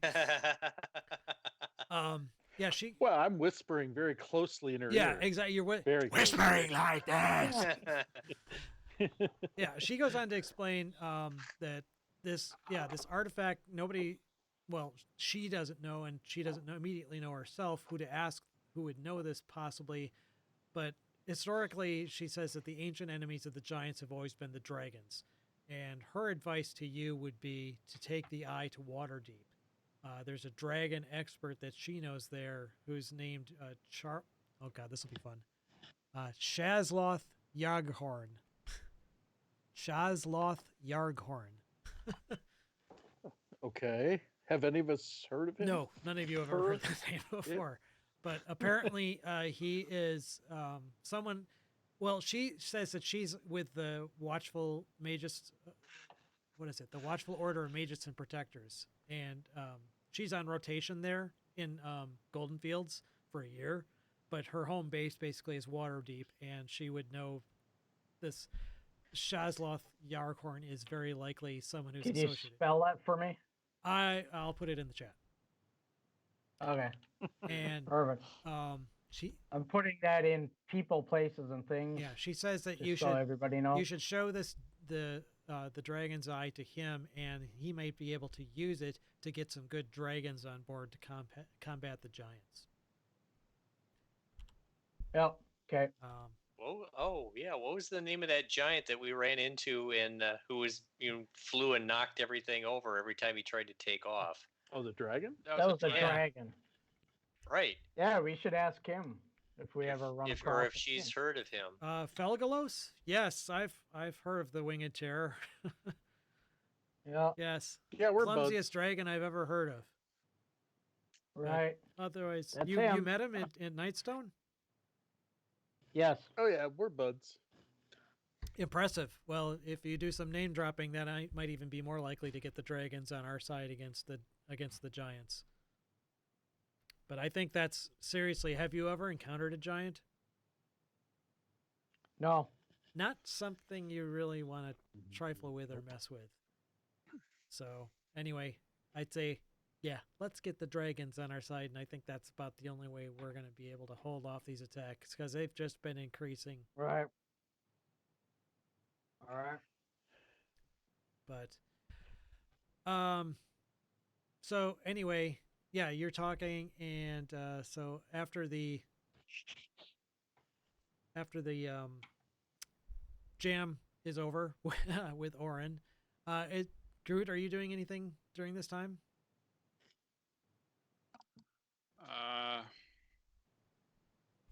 I guess I'd be sitting at the table, I suppose, hanging With out. them? Okay. Any input into this? I didn't want to exclude you, but No, they got it handled. okay. So, Anyone else get a connection to the servers? Been interrupted message out of Yeah, Roll oh 20? yeah, I see it. I've seen that too. Yep. Yeah, it doesn't seem to be working Yeah. for me either. That's why I haven't seen your paste in the chat at Oh. all. Yeah. Okay. Yeah, it's there. It hasn't been delivered. Oh, and now it should cut through. Ah, Yep. there it is. Now we're back. Now Roll stuff's 20 heard back. you. They're spying on us.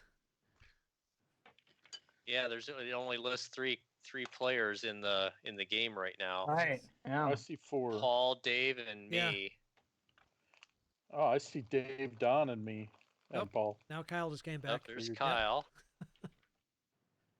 Yeah, Yep, roll there's Kyle. 27 a day, it sounds like. Oh, well, right now it doesn't matter that much anyway, because you guys are just in a tavern. But Yes. yeah, Valdry, so you complete your, I don't know if you want to call it a set, the song with Orin. Yeah. Yeah. And yeah, he's impressed. His skill level is not bad, but probably not as good as yours would be, I would say. So he's like suitably impressed with your skill on the lute, and you kind of finish off the song with a Freebird style flourish and dual harmony type Yes. thing going. People are lighting their torches in there lighters. in the end, you know. Woo!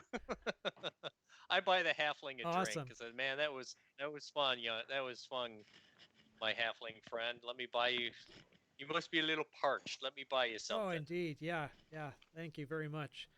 So he thanks you for the drink, and he slams his down, and then quickly orders another round for both you and him.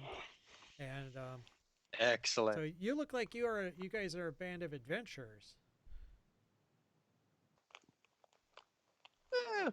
We've been known to find an adventure or two. Where do you hail from, if you don't mind me asking? Waterdeep is where we all met up. Waterdeep. Okay. You ever been to Daggerford? Let me think. Have we? I don't think so. That didn't sound familiar, does it? No, not. No, I do not believe that we have. No, you would probably remember though that that's where the snail is supposed to be. Oh, okay. The snail, you say? I've got a score to settle Well, with no, someone. I'm just saying that to you as a DM. He's telling you those false. That's Paul Yes. talking, not. Okay. No, the halfling Oren said he was just wondering if you had been around that area. He was looking for someone to deliver a letter to his sister if they were passing by. But if you're not from that area, that's fine. Nope, we have not. That's a shame. So he's not looking for snail mail. Yeah, snail mail. So yeah, a conversation moves on to other topics and where you guys, what your illustrious career has been and what you were doing, what you might have met up on the road. He says it's not terribly exciting here in Goldenfields, except when we get these attacks that have come in, which have made things kind of depressing. Actually, nobody can deliver their goods or anything. But how often have these attacks been occurring? Well, I mean, the attacks have been going on outside of town for quite a while. The big attack on the wall happened like a month ago, maybe. They smashed up part of the wall, but they never broke through. The guards were able to keep them at bay with their archers. But it looked pretty nasty. I actually did see one of these big hill giants. It's just, if you ever seen a big giant hill giant before, they're just disgusting.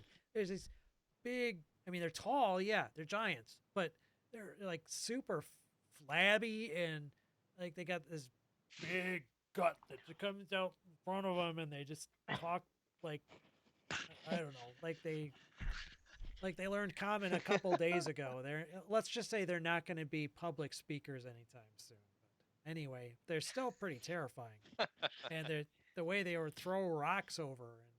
They did a lot of damage. But anyway, that was like 4 weeks ago. They haven't been back since then, but you can tell the atmosphere in this town has gone to like super hyper vigilant.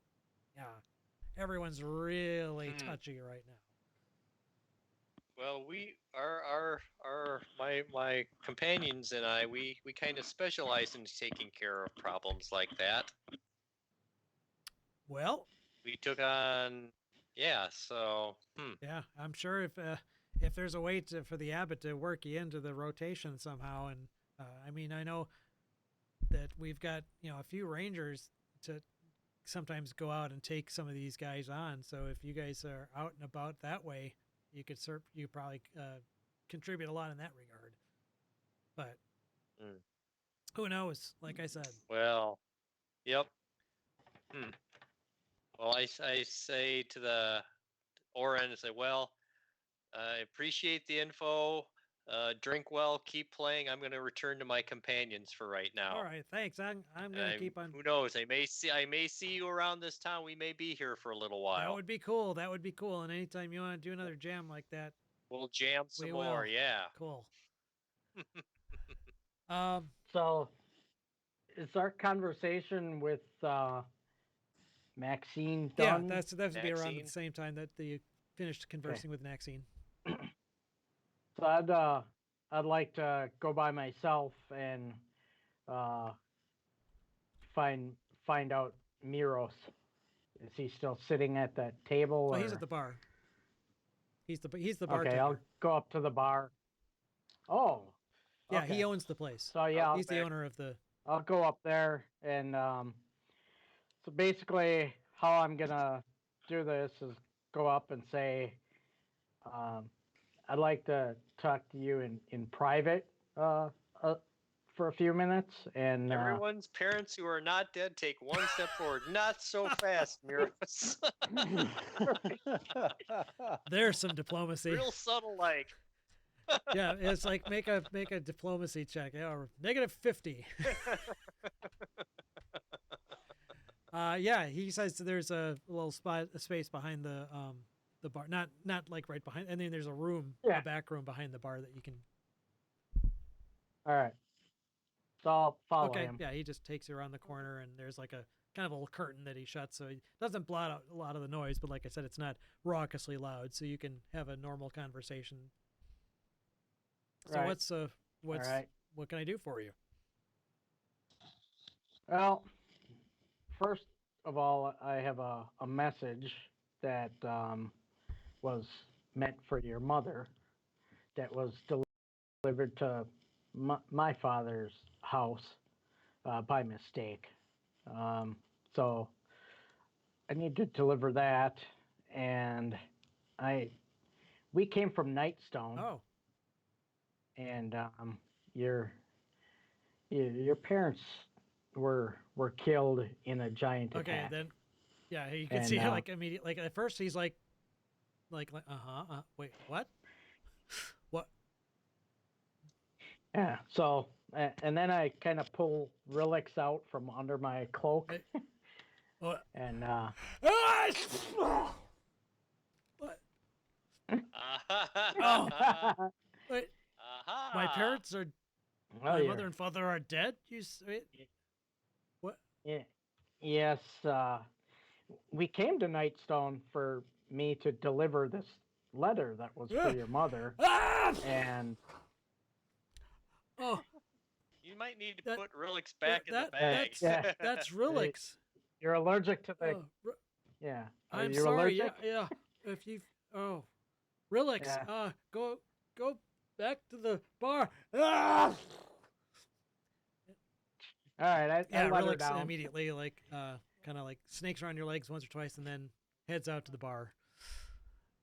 So he turns back now. His eyes are like blood red.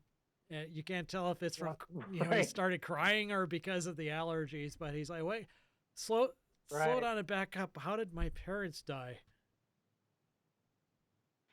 There was an attack on the town An attack. by some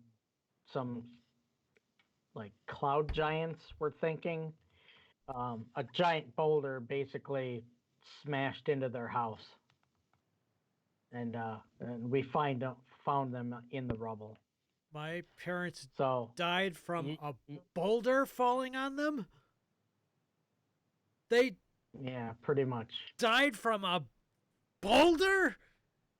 And at that, you just see it. And this guy, by the way, is, he's human sized. He's medium, but he is massive. Like he's basically like think like Bigfoot. Yeah.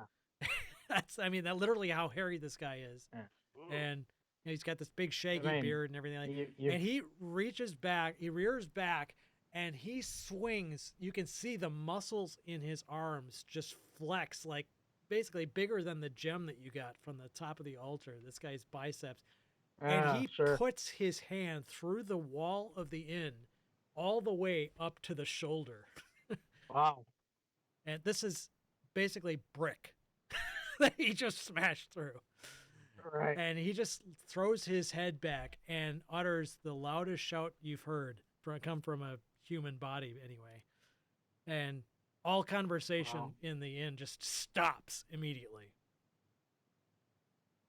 Wow.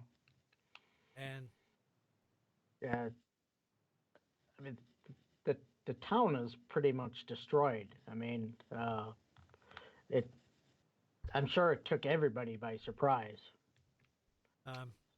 Any reaction from the party as far as this? I mean, you all heard this massive smash and then this, and huge wail come from behind the room, the back room.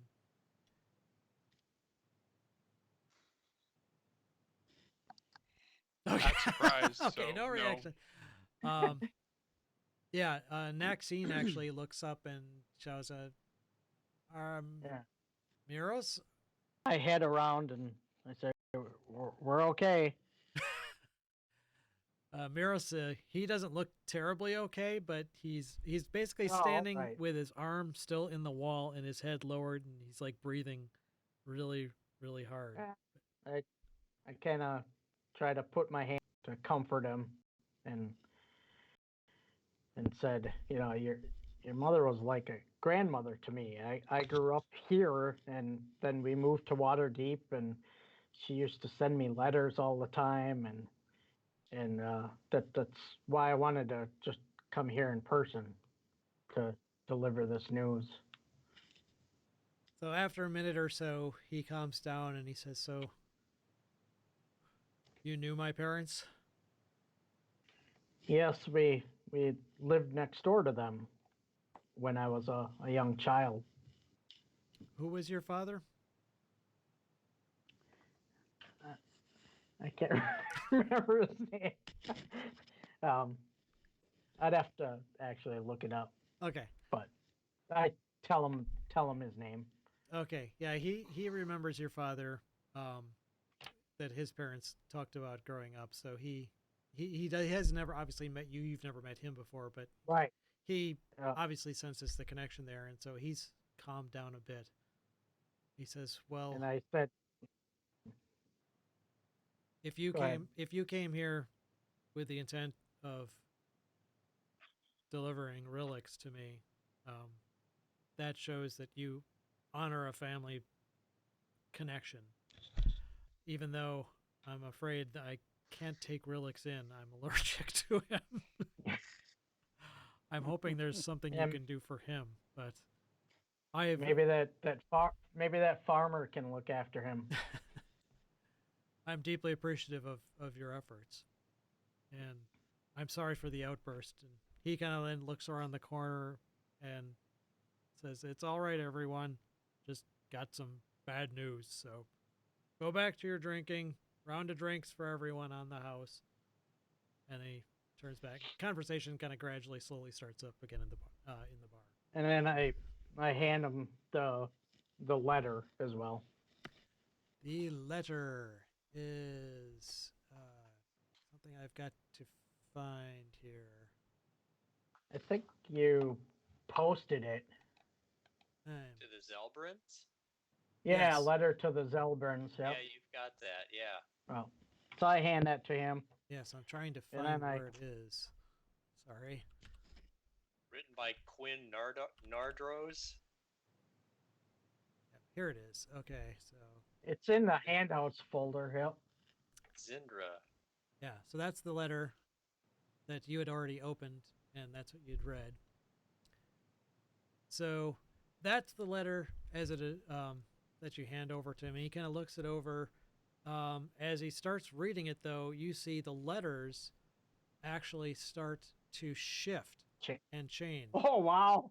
They kind of almost lift off the page in this mist of kind of ink that isn't really liquid and almost more like smoke.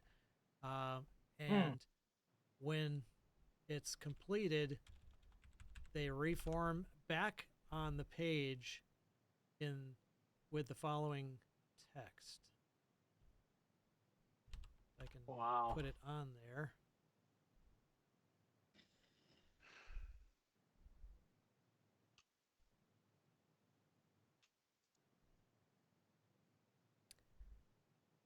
Ooh. So he kind of studies this for a moment. And kind of his brow furrows and he's thinking about it, and he says, "So it looks like this message was under some sort of illusory script, and I can put some of these dots together again. It looks like it was very likely sent from Quinn Nardraz. Nardraz. I can never put this in chat. Quinn Nardraz. He's an old friend of mine who's on the Council of Elders at Jalanthar. That's the only one who would sign this with a QN. As to the actual content itself, FG raiding parties. FG. So there's raiding parties of something ranging southwest of Nether Mountains excavating adamantium objects. May soon enter Frost giants. Frost giant. Frost giant. Or do you call? Well, you're not there. Oh, yeah. Or unless you want to be Sorry. there, and if you wanted to approach after his outburst, that's fine. Sure. It Yeah. could be frost giants. Can I get everybody in here? The rest of my party? Sure. Yes, if this sounds like it may All right.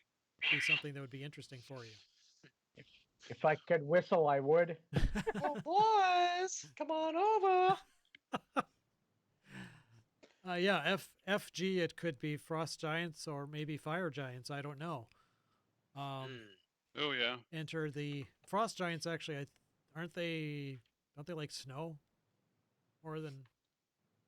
I don't know. Seems a bit out of their element. If D Valley is very likely the Desserin Valley.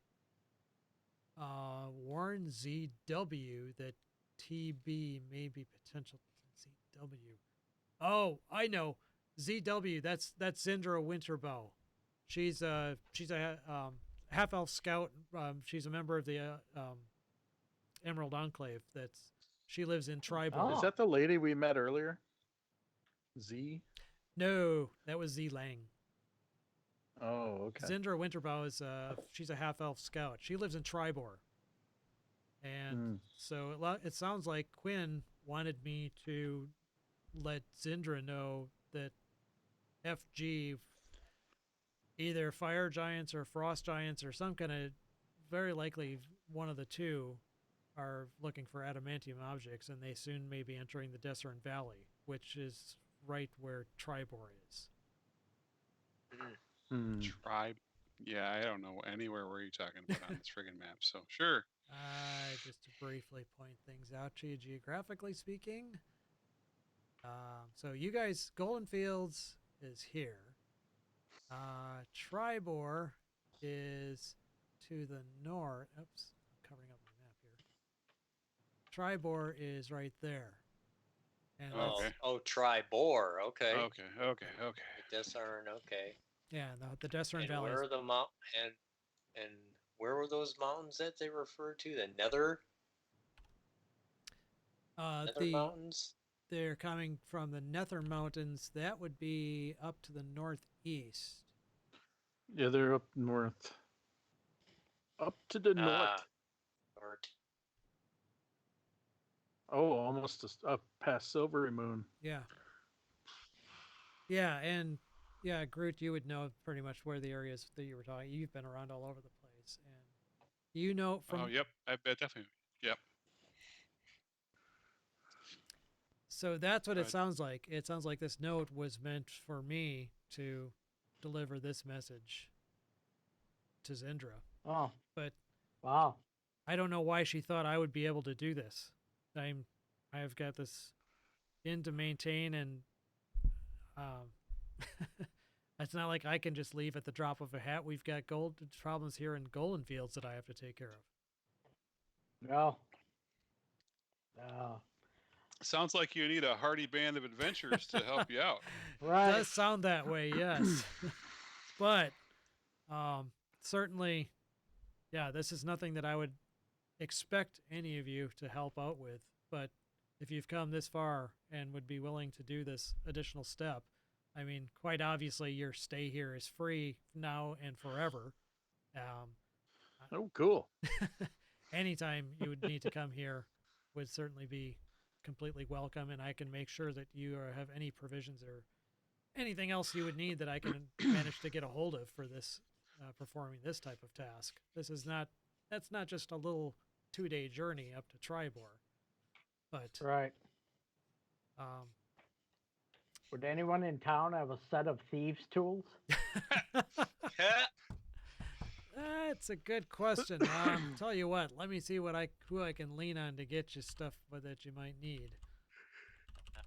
Well, should I don't know. I wouldn't mind helping out around here before. Yeah, sounds like there's Right. a little bit of a problem around Yeah. here. Okay. There's Randall's Emporium is in.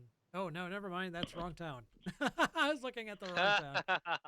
Randall's Emporium. Yeah, they put a bunch of towns in the same place. So, oh well. Yeah. Probably. Yeah. Earth Mother's Bounty wouldn't have anything. Yeah. Well. Is there a blacksmith in this town Yeah, we're here for a few days. Yeah. so- Likely so. There is. who could craft some tools? Craft. Well, that Yeah, would we could get- be probably outs. I mean, there'd be a blacksmith that would do like like horseshoes Okay. and like things for like This isn't- livestock. yeah. It's basically Yeah. any kind of businesses that are more centralized to the businesses of doing farms. So like you have like the seed farm or the seed store. I'm sure there's some general methods of trade, but it's not like a place where adventurers would like stock up or anything like that. It's not a booming trade Okay. other than through the grain and other things that are produced from the crops. But I would I'm venture sure to we say that could you'd find some in Waterdeep. yeah, I would be willing to say that you could probably find pretty much most of what you would need through word of mouth. It'd probably take like a day to find, and it would probably be like Right. 1.5 what you'd pay if you wanted to buy something off somebody. It'd be used, and it'd be like 1.5 what you'd pay out of the player's handbook. But most common stuff you'd probably be able to find. Okay. It depends on what you need. Cool. Thieves' tools are a little bit more specialized, but he may be able to find something along those lines for you guys. And he would be willing to get We it. run into a lot of traps. That's the main reason. Yeah. Now, of course, are any of you guys proficient in thieves' tools? Probably not, but I don't we think you can. need We have to roll use them. 20. What was that? You can use them even if you're not proficient, right? Yes, I mean, but you would be at a you just don't disadvantage gain to the using plus 2. Oh, I thought you just don't gain the plus 2. them. Yeah. Let's see. So it's basically. Yeah, you basically wouldn't have proficiency in them, so you wouldn't be adding your proficiency bonus to any ability checks used to Yeah. use them. Yeah. So you just use your sleight of hand without a proficiency bonus. Well, yeah, depending on which check you're going to be using. All right. Straight dex check Yeah. then, if you don't have Pretty much. proficiency. Anyway, yes, he'll be happy to get one for you guys, and like he said, so the rest of your drinks for the night are free, for sure, and your lodging he refunds you back the what was it, 10 silver I think, for the 2 rooms. Yeah. He obviously gives that back to you. Much appreciated. Yeah, he as far I'm as gonna. what he knows, yeah, it's what could help you.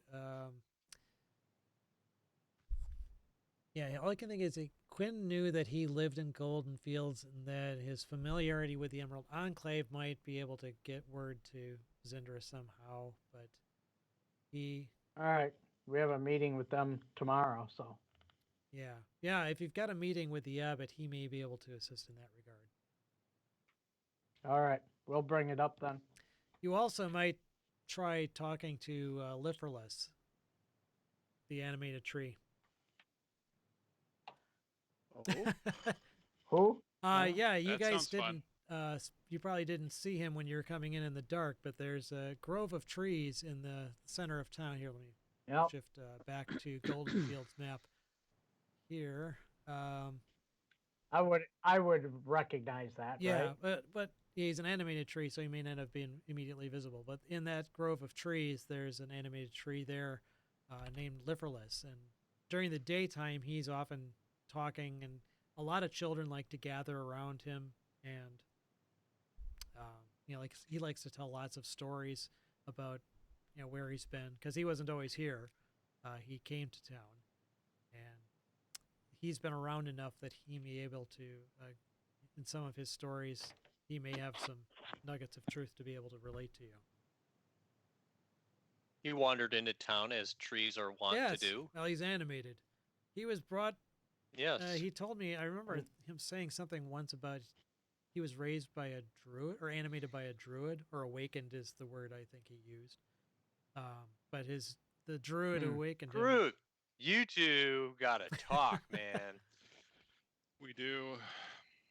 And how long has this tree been here? I mean, is this something that Mirror would recognize the name from her childhood, or is this more recent?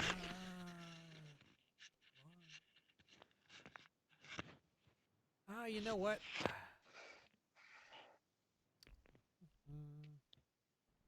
I'm looking to see.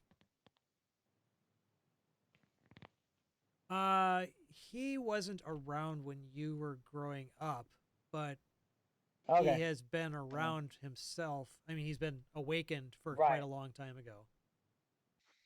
So Okay, he's cool. old, but he didn't come to Goldenfields until relatively recent, within like the last 10 years. Oh, sweet.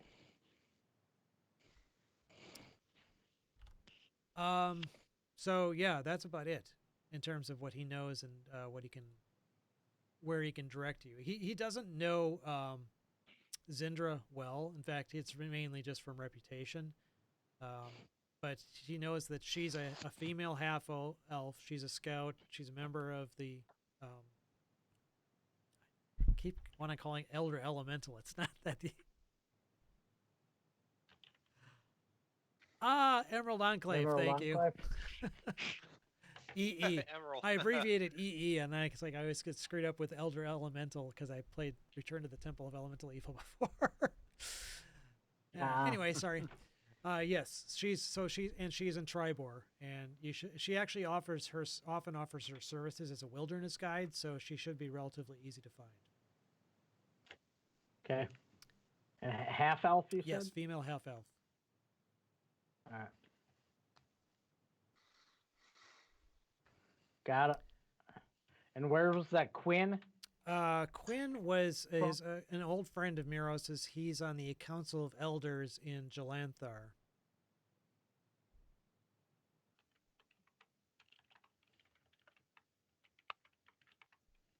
All right. I put these names in the people, places, and things. Not a bad idea. So yeah, other than that, things kind of quiet down a little bit. As far as Rilix goes, yeah, he's not sure on that. I mean, if I'll talk to that farmer guy, see if he's got need for a barn cat. which farmer guy? The one we came in with. Oh, Shalvis. He's not a farmer. He manages the livestock. Yeah, he actually has been kind of sitting back against the wall a little bit.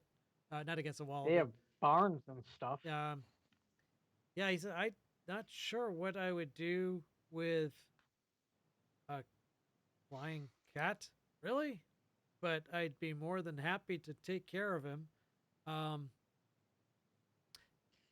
Mirror, make a perception check. Okay. No, I'm sorry, insight check, not perception. All right.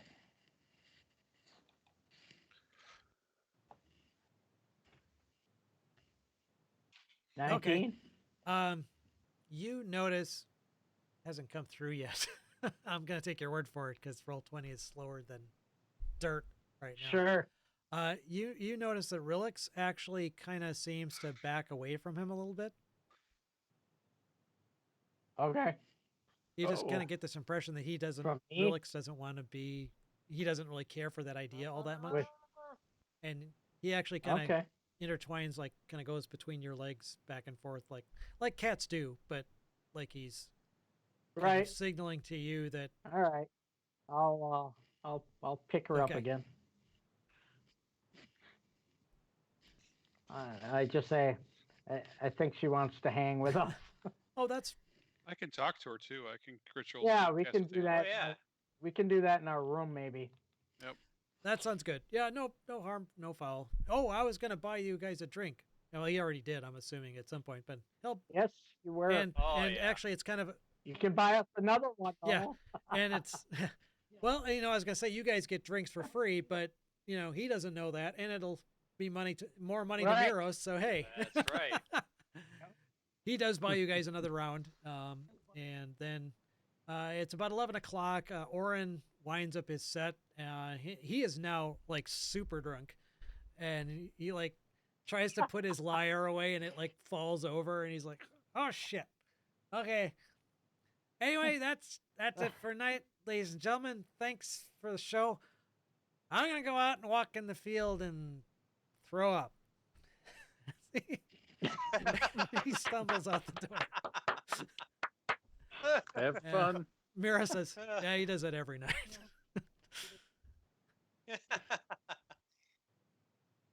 Yeah. Other than that, things are starting to wind down. So if you guys want, you can go to your rooms, or if you want to stay up till the bar is going to be open until I'm going midnight. to bed. I'm Okay. going to bed. Yep. Is Maxine still here? Maxine is still writing, and you actually overhear Miros kind of like flirting with her a little bit, and she's just like doesn't even look up from her books. Ignore. Oh, I'll sit down by her and ask her if she wants a drink. No alcohol clouds my memory, and I've got lots of things I'm trying to do, write down and record and remember. But I appreciate the offer. Thank you. I'll be here for a while, probably, until Miros closes. Then I'll be going up to my own room. Yeah, and well, we're staying here, so if you learn anything else that's pertinent, be sure to let us know. I will. I'm also staying here. This is where I'm stationed. So, if you need anything else from me, let me know. So, you guys head up to your rooms. The rooms are nice. They are large for guest rooms, and there are 3 beds in each. I mean, single beds, but still enough for each of you to actually sleep independently of you. I mean, you could put Relics or Krebs in a bed if you wanted to, depending on who's staying with whom. Krebs gets his own bed. If you do your speak with animals, Paul, is that a cantrip? He's away right now. Oh, okay.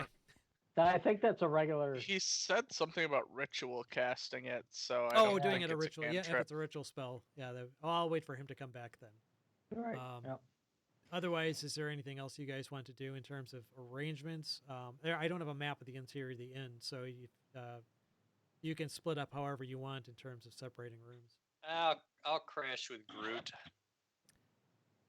So We'll And commune with nature and all that. I'll also go with Groot. All okay, right. Surrendel said him and Samuel were gonna bunk together, okay. so that accounts. And Krebs. Krebs gets his own bed in our room. Okay, so Paul, Well, we're just sure. Crab's got to stretch out his claws. yeah, we're just determining who's Yeah, with he who. So does. Paul, Groot, Valdry, and Mirror are going to be in one of the rooms, and Samuel and Surrendil and Krebs are going to be in the other room. Yep. And Sounds good. you were going to cast Speak with Animals as a ritual, did you say?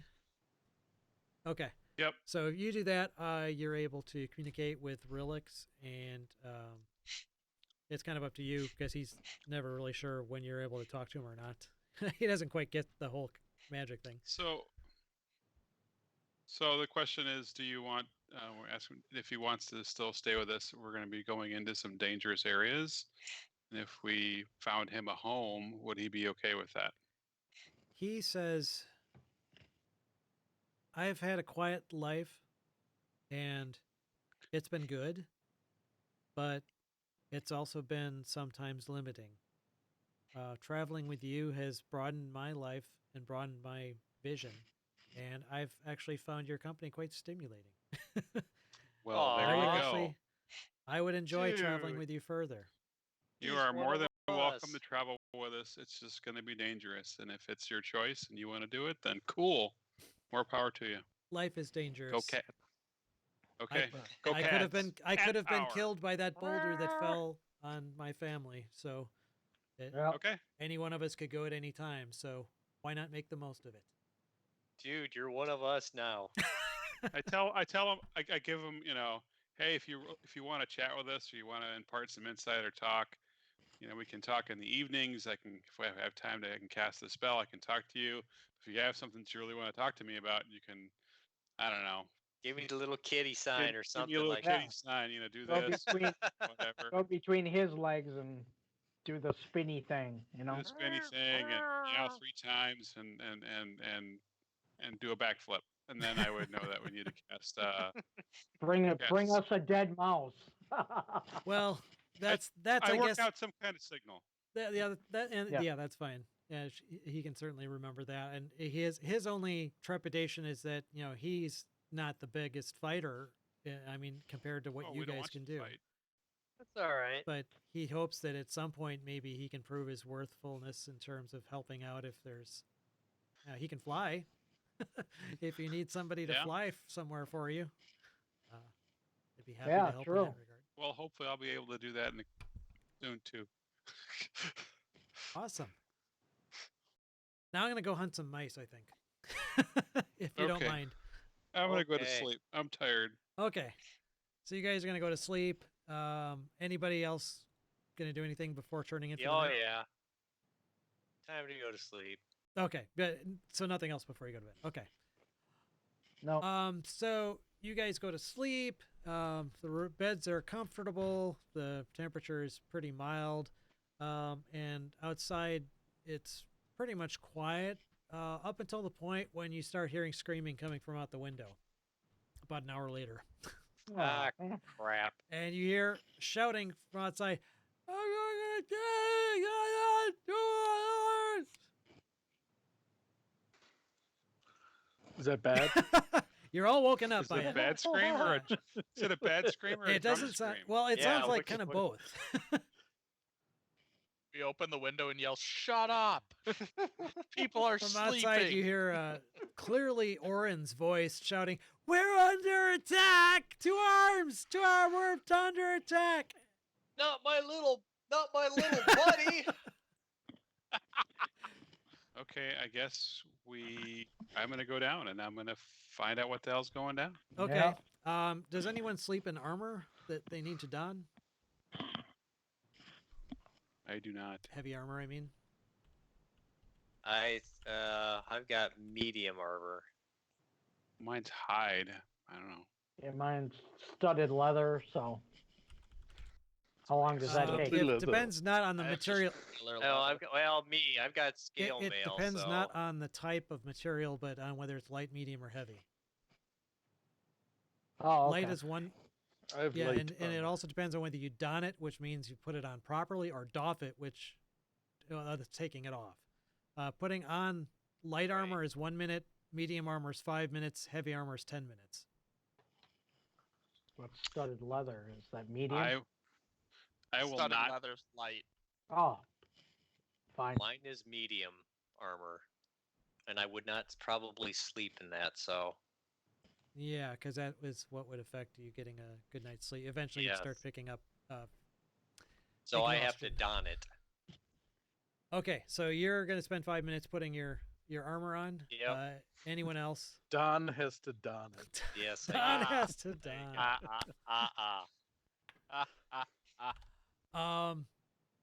So yeah, if you everybody else is 1 minute. Everyone else is donning Yeah, armor. if he's spending 5 minutes, I'll spend my 1 minute, I guess. Well, if we're all waiting, I'll put my armor on too. If not, I'll just walk downstairs. I don't care. After I put mine on, can I assist him?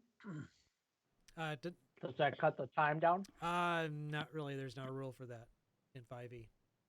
Okay, so we all put our armor on, then we go downstairs. Okay.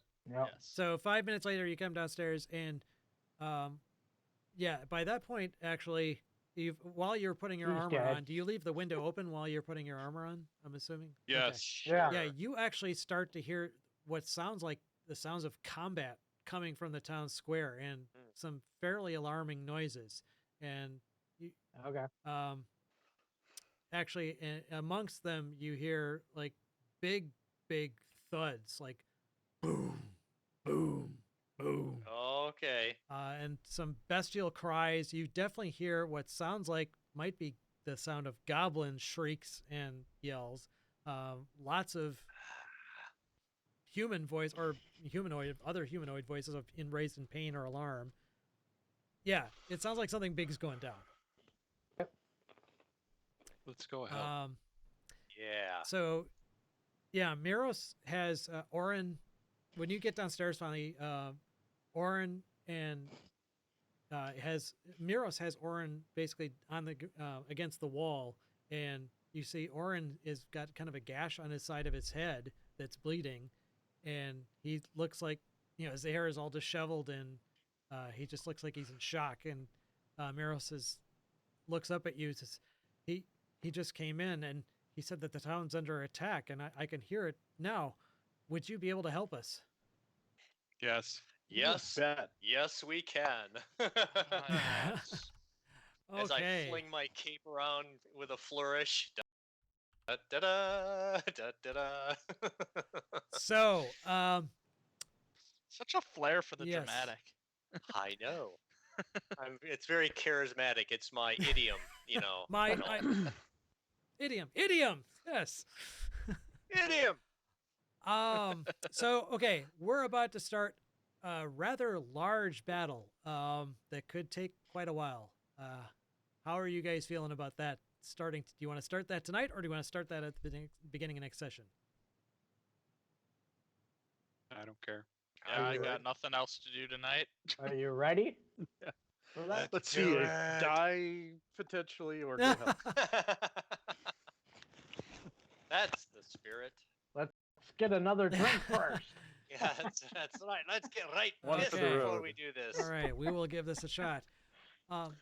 Is Maxine Yeah, I was here? going to say, if as you get up to go outside, Maxine comes. You see, actually, she is in front of the inn, along actually with what's his name? Too many people. Shelvis, thank you. Shelvis? Yes. Shelvis? Oh, Shelvis. Oh no, I'm baby. sorry. He left. He had to go He had to go rescue Oh. his animals, so he's not there. But so you've got Right. Naxine's out there, Orin's out there now with you. His kind of eyes are starting to clear a little bit. Definitely, he's been scared sober, and Miros is with you. Oh no, Yeah, that's terrible. and you can hear basically the big commotion sounds like it's coming from the center of town. Okay. All right, Let's so you run. guys book off Just across town. for Yes. clarity, as we're starting to go off, I'm going to cast invisibility on myself. Okay. So I will be invisible. I'm also going to cast Longstrider on myself. Okay. I'm gonna say basically you're like 3 blocks away from that, so it would be 3 rounds in effectively by the time you really got there. Sure. You guys are pretty much at a run. So you kind of head towards the middle of town.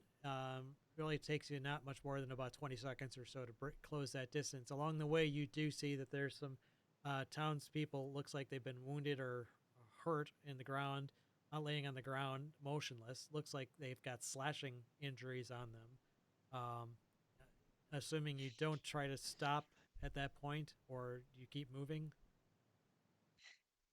Keep moving. You said there's a Keep moving. commotion. We should go there. Yeah, you hear like the sound, raised voices, and what actually sounds like it might be the sound of children shrieking. We go there. Definitely go there. So you get to the center of town, and this You said it would take 3 turns to get effectively, there? yeah, we're not in combat at the moment, but it would be the equivalent of 3 rounds.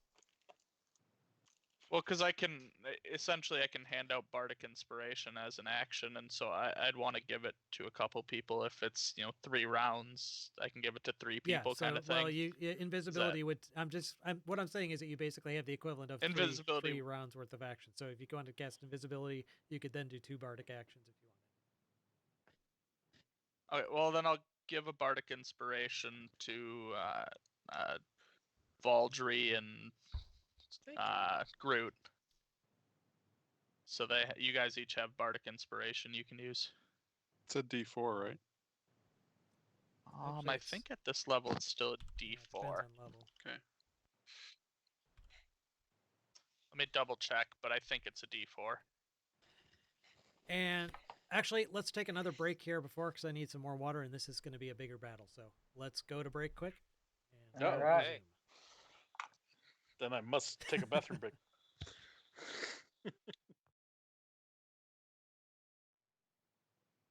All right, so we're back. So you guys are running to the center of town. You've got 3 rounds to prepare. So you cast invisibility. You did 2 bardic inspirations. Anybody else want to do anything for the 3 rounds? Paul, you said you were going to do something. Yep, Long Strider. Anything else in the 3 rounds? Nope. Anybody else doing something? Not yet. Okay. All right. Does anybody not have? No, you do. You guys took the time to don your armor fully, so. No, but everybody here has armor. I think so. Oh, and maybe do a protective type spell. What Well, about? I have mage armor, Okay. so You'd have time to cast it if you want to. if anybody needs. I asked, Well, it only Mage works armor's if only it's for no you. armor. It's only No, for you, you though. can. Any willing creature. Oh, I asked that Maxine is she coming with us? Yeah, she's or- running with you, and she says, I've got various abilities at my command, and I will do what's necessary to defend this town if necessary. Great. Sounds good. Let You us just asked. If let you us wanted know armor. if you need anything. I'll let you know.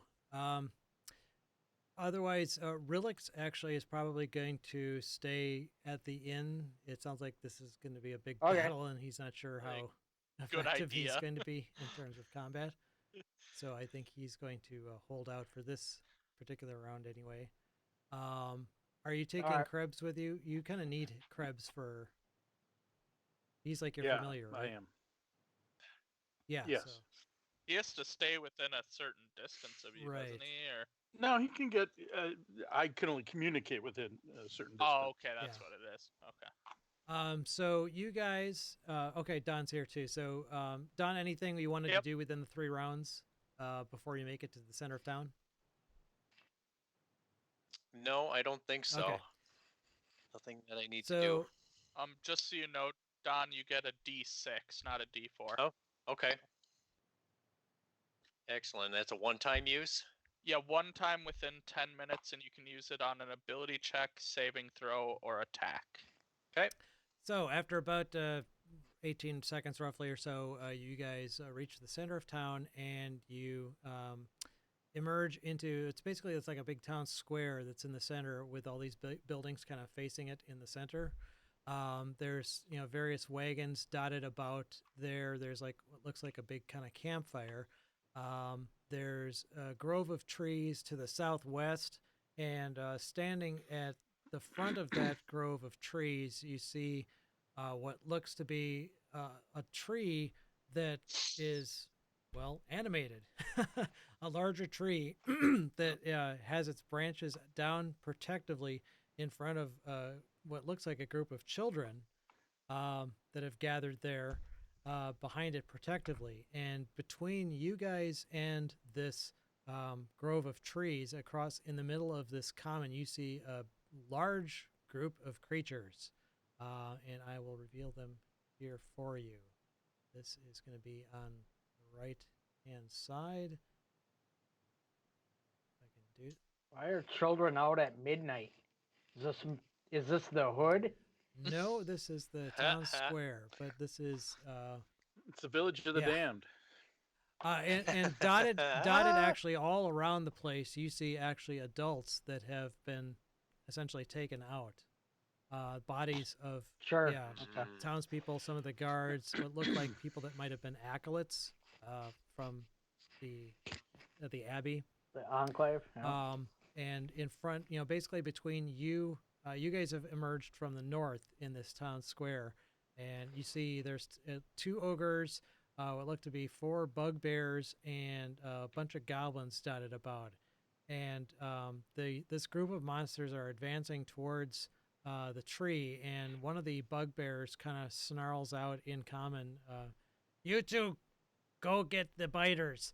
The rest of you, kill all the little ones." Holy crap! and you guys have kind of burst onto the scene, but it's noisy enough that they are not as of yet aware of you. So I'm going to say let's roll initiative and see what happens. Click your character. Our character's not there. Oh, Are you on the Mary Joseph. green map? Samuel, you're right. You're right here. Oh wait, what? Where are we? Are you on the green map? The green and brown map? Oh, there it is. Okay, I was looking in the Oh wrong my place. God. For Oh, initiative. I didn't know that it was over on Yeah. the side here. Ah. You said it was to the I- right, and I just thought Ooh. I was Oh, come on. looking at How the right. everyone else is running 20 and 22s and I roll a 4? Yes. Don't worry, I got a 6. You got a Just 1. bad. You got 1. Well, yeah, I rolled a 1. Essentially, yeah. I got a 20. Jesus. Wow. all right, this is gonna be fun. There's so many.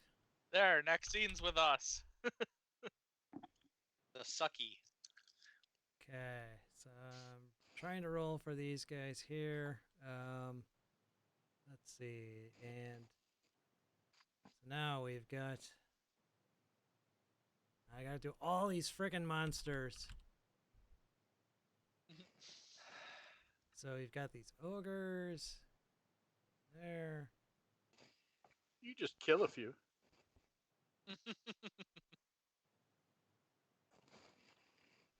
Okay, now we've got 4 bugbears. I'm definitely not using dice for this. What are those big things? Those are ogres? ogres. Okay. We've got there. All right, let's take out the tree first. Everyone attack the tree. Yeah, Right. Yep. that reminds me I've got to add his Lifferlass is his name. Do that. And then we've got goblins. Goblin singular is what they're at.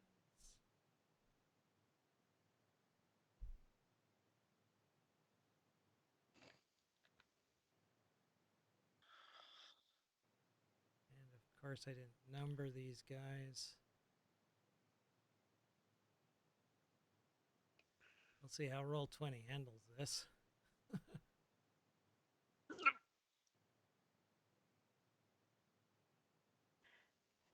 It- And then Lifferlass.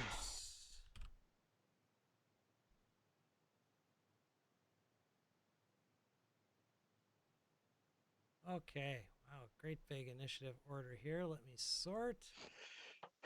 Descending. Okay. Excuse me. So I'm going to say that there isn't really a surprise round, but they're not going to. You don't get a surprise round of actions, but they're not at the moment, unless one of you guys does something to attract attention. Until then, they are unaware of you. So one of the goblins moves forward, and he is going to take out. What has he got? A scimitar, and he's going to take a swing at the tree, Lifferlass. And he drops his scimitar. He rolled 1. So that's him. Groot, looks like you're up.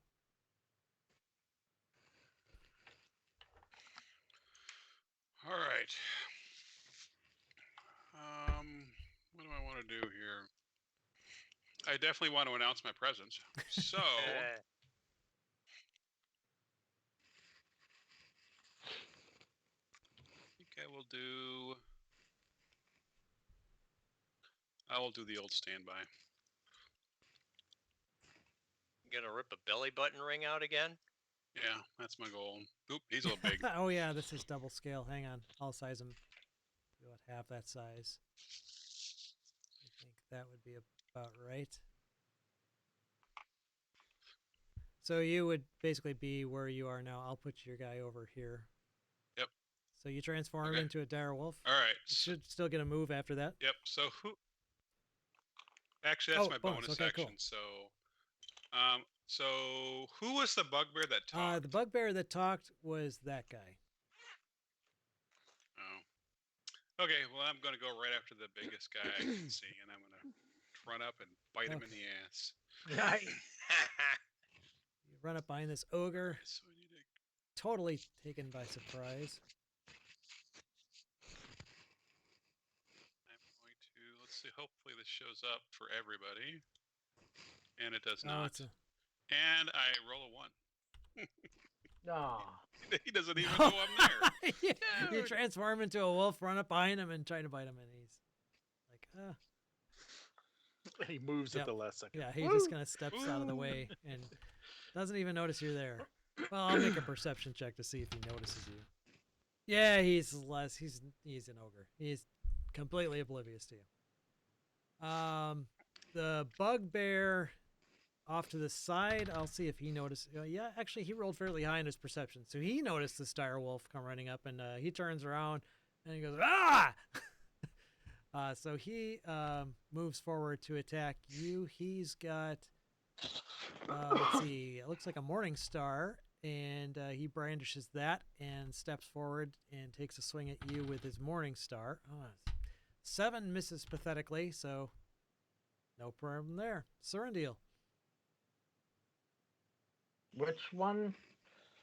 I didn't see any move. Oh, I got that connection thing again. Yeah, this was my fear. Right. I'm gonna cast. Well, I start my blade song, which is a bonus Okay. action, and then I'm going to cast Scorching Ray at the big guy that Paul failed to bite on Okay. the butt. So, And that's well, that was lovely. 11. Actually, that hits. He's just got hide armor and he's big. So, yeah, you hit him. Oh, so all 3 of them hit. Yay! Okay, so Boom, go ahead and boom, roll boom. damage for those. Oh, come Ooh. on! Still 13. A 2 and a 1, a 3 and a 1, and a 3 and a 3. That's fire So damage. 13 points. So 13. All Those right, are yep. some pathetic rolls. Yeah. That was on the ogre. That was on the big guy. Okay. And any movement, or are you staying where you put? I'm gonna stay right where I'm at for now.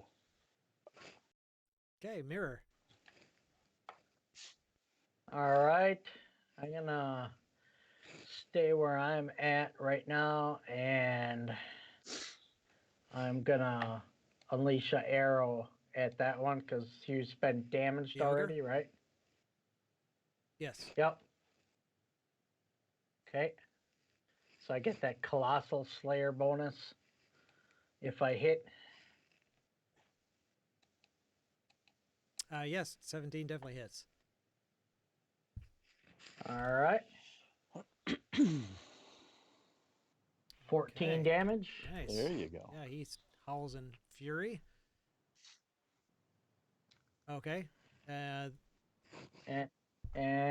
I'll stay Okay, where I'm at. Goblin gets to go.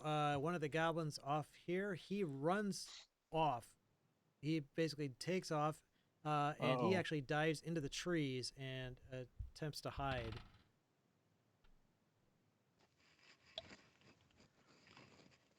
Wonder if that's that bastard that we ran into. Bugbear here, he now is seeing where you guys are at, so he sees you guys, snarls, and turns around and charges at Miros. And I gotta pull up his.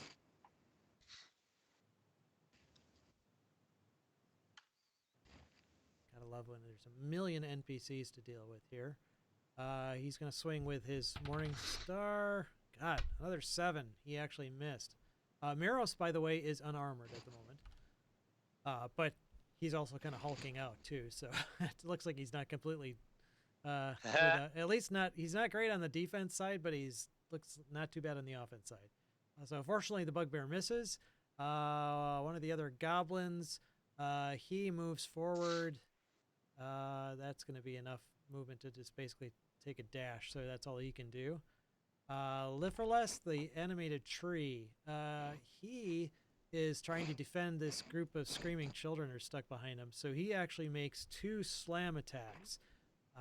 So one against the one goblin in front of him.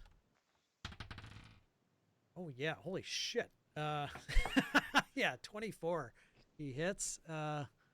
Ooh. Or how much damage? He's paced. He's paced. Yeah, he He's did a 19 Yes. points damage to this guy. He basically swings at this goblin, knocks him out. Woo! Slam! Slams him against the side of that building, and he's dead. That was one attack. Nice. Aw, Yeah, poor poor goblin. goblin. The other goblin he swings at with another limb. Unfortunately, 10 AC. I don't think hits because they're wearing leather armor. Yeah, that did not hit. So that was Lifferlass's attack. Goblin, let's see. So one goblin was up. He looks kind of terrified at the moment, so he's gonna go dashing off. He can only make it. He basically makes it to there, and that's it. Oh no, wait. They've got an extra. Can take disengage or hide action as a bonus. He's gonna take the. He's not quite at the tree line. He's going to take the disengage as a bonus action and go an additional 30 feet. That's all he can do. This goblin, he's saying, screw it. He's going to run up and try and attack the tree. He drops his scimitar too. I love it. Nice. Okay. The bugbear in front of the ogre, he sees this group attacking. Does not like it, so he's going to run up there and disengage this direwolf with his Morningstar. He gets a 14, which I don't think is enough to... Well, maybe. It does in direwolf form. Okay. That hits. So, yeah, he hits you with a Morningstar. That is... Holy crap, he's got a lot of damage to that thing. 13 points of piercing damage with his Morningstar. Yeah. Okay, next scene. She moves around the corner here, and then she chants some arcane passage, and she casts a spell, and from her fingers, electricity fires out in a bolt. Let's see. Yeah, I would say she would catch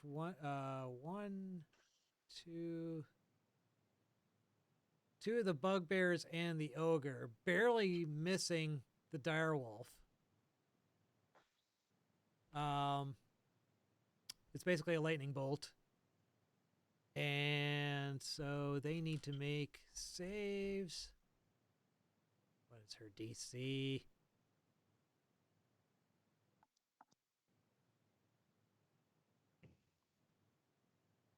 Rack. Give me a second.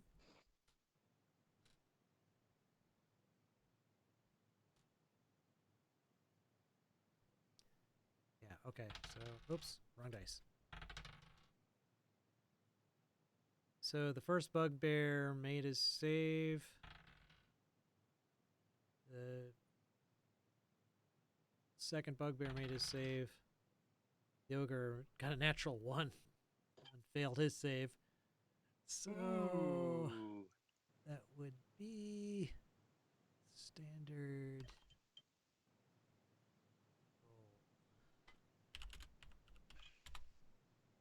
Okay, so the ogre. Oops, crap.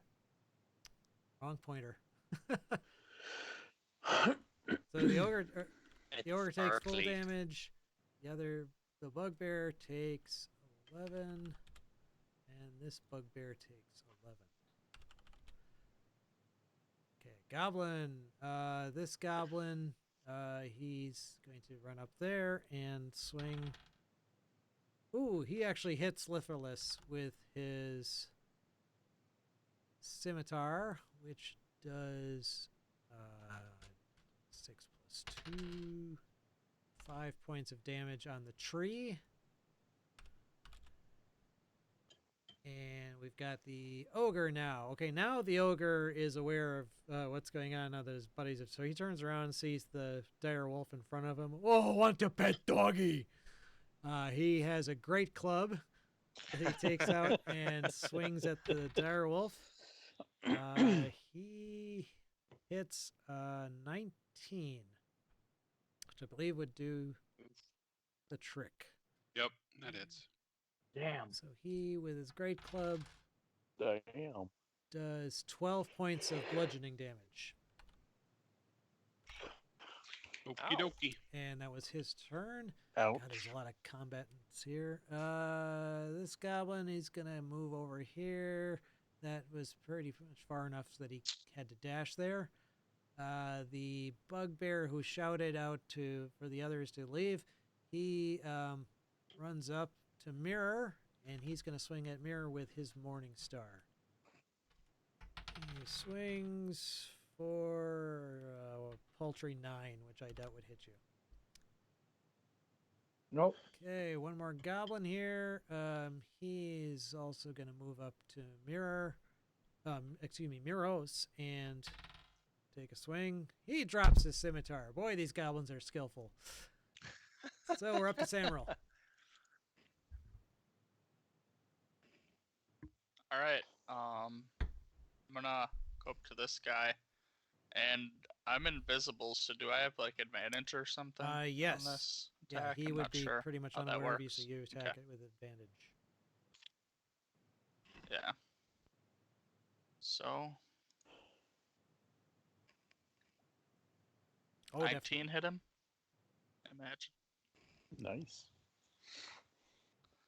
8 points Okay. of piercing. And he yelps in surprise, and that's just regular invisibility, so you're now visible, correct? Yeah. So now I'm Okay. visible again. Yep. And yeah, the bugbears are wearing hide armor, it looks like. Then Valdry's up. Okay. I'm going to move up here, and then as my bonus action, well, let's see, can I do that as a bonus action? Can I do? Let's see here. You still get a regular action too, Yeah. right? Yeah. Okay. So I'm going to move to here, which will put me in range for some of these stupid goblins, and I'm gonna pick that one right there, and I'm gonna target him with Sacred Flame just to get their attention to take the.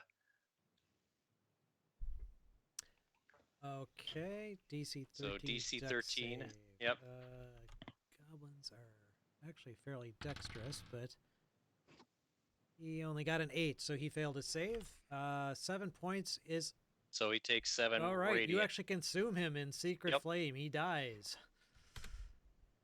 He falls to the ground Excellent. dead. Aw, poor goblin. So that's one goblin down. We've got more to go, though. So the one right in front of you sees you. Apparently, he really liked that other goblin that you just killed because he just pulls out his scimitar, shrieks, and runs at you headlong with his with his scimitar. 14. Was that enough to hit? Okay, so yeah, Nope. he misses. Nope. Clangs off your armor. The ogre. He's really confused. And he sees you take out one of the goblins, so he kind of thuds over in your direction. Let me just double check that movement. Yeah, his movement is only... Oh, he's got a 40-foot move speed, so let's see. Yeah, that would probably be enough that he could actually get an attack in. So he runs over to you with his great club, and he's going to swing at you. He got substantially better. Wow. Yeah, he got a 20. So that hit. Not natural, but he hit you. Ow. So that would Yeah. be 2d8 plus 4. So 12 points of bludgeoning damage from a great club from an ogre. Whack. Okay. And we've got that goblin is dead, so we're back to Groot. All right. I'm going to attack the bugbear between Samuel and myself because I get advantage. So, bite. 14. Is not enough. He's wearing. Enough. I was gonna say you do have your bardic inspiration. Oh, that's right. I do. Just a reminder. 1d6. 16 is exactly 16? what you needed. Hey! Yay. So I do 11 piercing, and he needs to make a strength saving throw or be knocked Strength. prone. DC Okay, 13. Strength. He's fairly strong. Let's see what he. Oh, he rolled a 7, so he got a 9. He is prone. Dog grabs him, Nice. yanks him off his feet, and he falls on his back. Where's the prone thingy here? I keep meaning. Roll20 now lets you customize these little icons, but I haven't. I've been too lazy or maybe too scared to try doing it. Oh, where the hell is the prone guy here? I think this is the prone guy. Anyway, he's prone. So then that's actually now his turn. So he spends half his movement to stand up, and he's gonna go right back at you with his Morning Star. Yeah. Okay, so that's. No, that doesn't. Oh no, that's extra damage when he hits. Okay, never mind. That's factored in. So yeah, he got a 22, so that definitely hits. Yeesh. Yikes! The fudge, man. Jeez. Wait, nope, that's Gonna need some healing. Well, he'll just turn back into so himself. 14 piercing. so- I'm sorry. Not- Yeah, 14 piercing damage from Morning Star. Okay, there. Can you Oh, delete sure. the direwolf? Okay. Ah, Oh Now boy. He's back to himself. Self. Oh. Sorry, And I was that trying to move you at the same time. triggers 2 damage. 2 damage to Groot. All right. All right. That was Groot is Groot. Bugbear. Serendial's up. All right. I want to get this animated tree in the battle helping us up with these ogres. So I'm going to go ahead and magic missile this goblin and All right. this goblin, 2 each. I will cast the You can second cast them one at a level, time if you want. or a second level slot. Oh, sure. Okay. So the first one. So popping in. Nope. Roll20 is being slow. There we go. Oh, there we go. Okay, so the first one's So 2. Yeah, those 6 two to the added first up. guy. He's barely still up. All right, third on him, Okay, he's down. and then the next one, 2 more. 2 on the second one. All right, so last one goes to the other guy. He is wounded as well, but took one of them out for sure. Okay. Any movement? I'll move up. Well, no, not at the moment. All right, Mirror's up. All right, I'm gonna do another one on this big guy. Ooh, what? Doing another what? Another arrow. Okay. You would be at disadvantage since you're within attack range of an opponent. Yeah, I'm not shooting at that opponent though. Doesn't matter. He's fighting you. but he's fighting you. Yeah, ranged attacks if you're threatened by an enemy are at disadvantage. All right, this guy hasn't been hit yet, has he? He took damage from a lightning bolt. Okay. All right. Well, I'll attack him then with my short sword. Okay. You hit him, but it bounces off his hide armor. I'll use my inspiration. Okay, with inspiration, you got a 19, which would definitely be enough to hit him. So go ahead and roll damage. All right. 11. All right. Yeah, that hurt him. He's still up, but that definitely wounded him Good. pretty badly. Nice.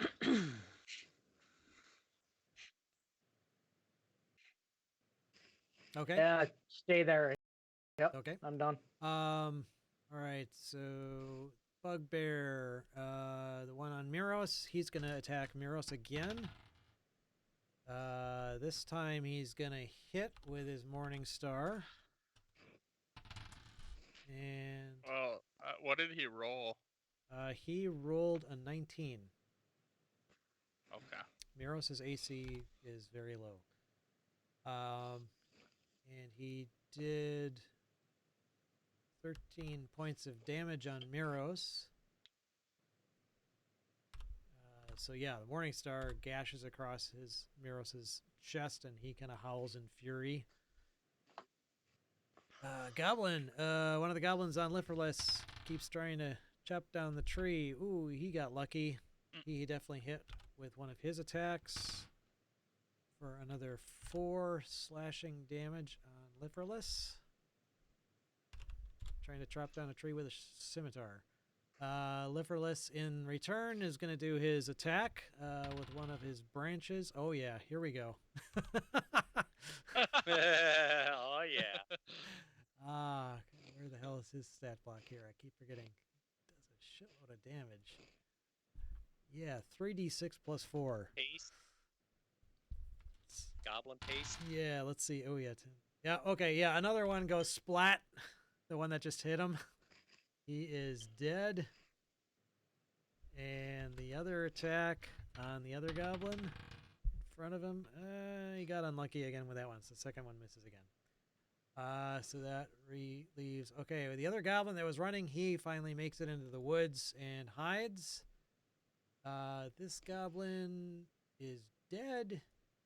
Got a bugbear. Okay, so the bugbear steps forward and sees Groot there. Yeah, I'm going to attack Groot. He uses his Morning Star to attack. 13. Nope. Okay, so that's a miss. Next scene. She's got, what does she got here? She actually casts.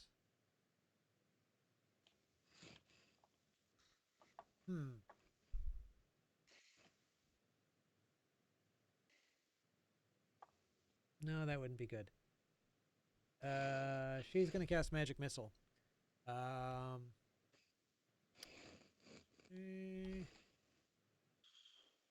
right, so she's gonna focus her fire on the one, on the bugbear that's attacking Miros, actually. So she does. Actually, hang on. All 3 are gonna be on 1, so it's 3d4 plus 3.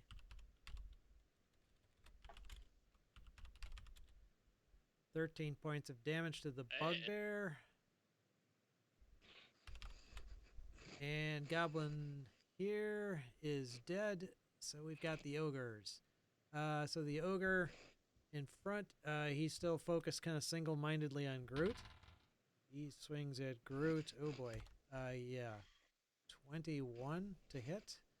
Oh, damn. And his great club does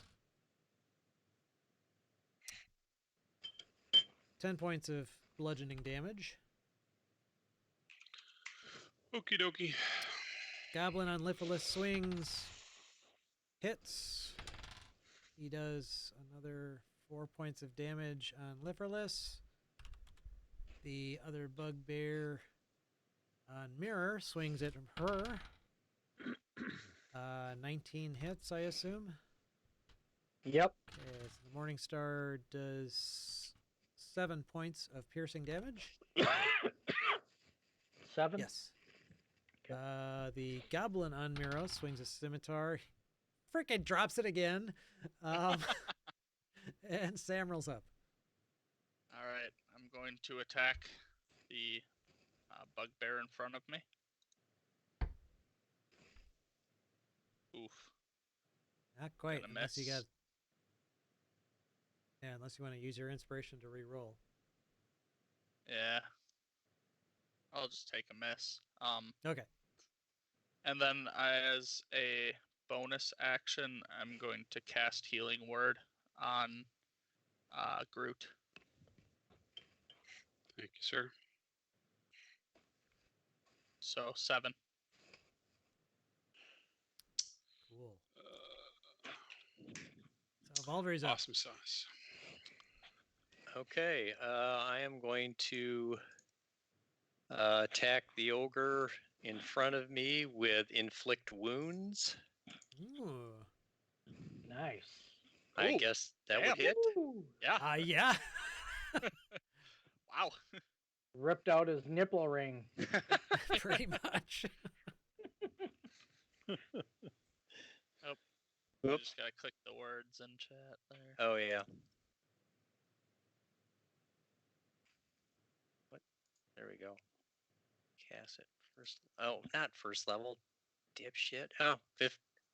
I was casting it at, because that's not a first level spell. I want to cast it at. Sorry, technical. That's fine. You can re-roll if at a higher level. Yeah. Inflict wounds. Oh, it is first level. Nope, that's fine. So 15 necrotic on him. And then as a bonus action, I want to cast spiritual weapon and aim it at the goblin right in front of me. What was your weapon? Spectral mace. Can you cast 2? Yeah, I I was don't gonna say, think can you I don't do think that? you can cast As a two bonus spells. action? Really? No. No, 2 spells. No, only a Okay. All right. cantrip. Oh yeah, Yeah, you can spiritual do a weapons regular is not a spell cantrip. cantrip. And a cantrip. Oh, cantrip. Well, I can do a cantrip then. I'll hit him with Sacred Flame. There you go. There you go. Is that one a bonus action? Yeah. How do you get the bonus No. action? Okay. for- So Oh, wait. spiritual weapon is bonus A bonus action. action. Yes, it is. But you can't cast a spell, 2 spells in the same Oh, round. that's right. Right. You can that's do right. one spell and one And cantrip. one cantrip. And one Right. of the 2 has to be a It has bonus to be a action. bonus. Okay. All right. Damn it. I don't think Sacred Flame is. No, Sacred Flame is a Nope, normal it's spell. not. Nope. And No. unless there's something that grants you a bonus action to do something like that, that would be it. Yep. Okay. Okay, so then the goblin that's right in front of you is up. He swings at you with his sword, trying to defend his big ogre buddy. Probably a 13 misses, I would think. Nope. Yep. The ogre, he's going to swing at you with his great club. He got a 16. Yep. I'm gonna use a bardic inspiration to cast Cutting Words and lower it by 1d6. Okay, So it gets lowered by 2. so 14. I assume that That would have misses? missed. Thank you, All sir. right. Awesome. Words. Groot's up. All right. I'm gonna try something different here, just because it's cool. It's one of my new guys. Nice. Uh-oh. Giant Oh, constrictor geez. snake. Ooh. Nice. All right. So Holy crap. So he gets 2 attacks. So he is going to 10 feet. Was that your action to turn into That's a it, bonus though? action. Oh, dang, that's awesome. I've never played one of them. Let's see here. I will do. I never took the to-do off your beasties. Sorry. Oh, okay, so against the one that's been biting me, which would be that bugbear there, I'm gonna bite him. I'm gonna take the critical hit. I'm gonna take my my inspiration. Nice. Yep. Okay. then- That would be definitely a hit then. So it would This is- be I'm sorry, this is the ogre, right? no, it would be the bugbear that's Oh. been hitting. That's on Samro. On Samuel. Okay, yes. That definitely Yeah, hits. the one between us. Yeah, so that's Okay. 19 total. Yeah, Right? he is definitely dead, and yeah, dead. Sweet. Okay, so then for fun, there isn't a size on this, but I'm huge anyway, so I'm going to attack Jesus. the ogre. and he is now grappled, because I'm assuming a critical hit hits. The ogre now takes 25 points of bludgeoning damage, and he is now grappled. He's He's restrained. Okay, He is so he can't restrained. move. So he Yeah. he took how many? 25. 25. Yep. Okay, yeah, you just basically kind of snake around him a few times and just go, "Ugh," and he's like, woo! He's still alive, but Holy crap! I like your constrictor snake. you are basically in his square now. Yeah, kind of wrapped around him, and his Nice. eyes are just like bulging in their sockets. He's like, I can't breathe. Bugbear. Okay, yeah, he's actually dead. So bye bye, Bugbear. Serendial's up. All right. Well, I don't have to worry about that ogre anymore. Is he He's dead still or is alive, but he's restrained. He's he... Oh, he's still restrained. alive. He's He's restrained. restrained. Just he looks Yeah, pretty messed and he up. does look though. pretty damaged. Well,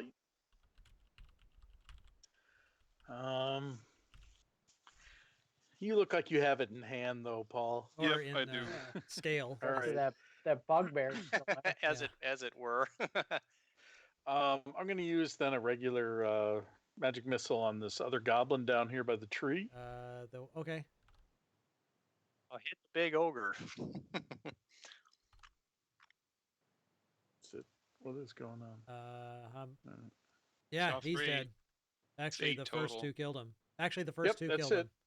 So you could target another. Oh, okay. Well, it's 3, so I'll send the third one then against the guy in front of Mirror.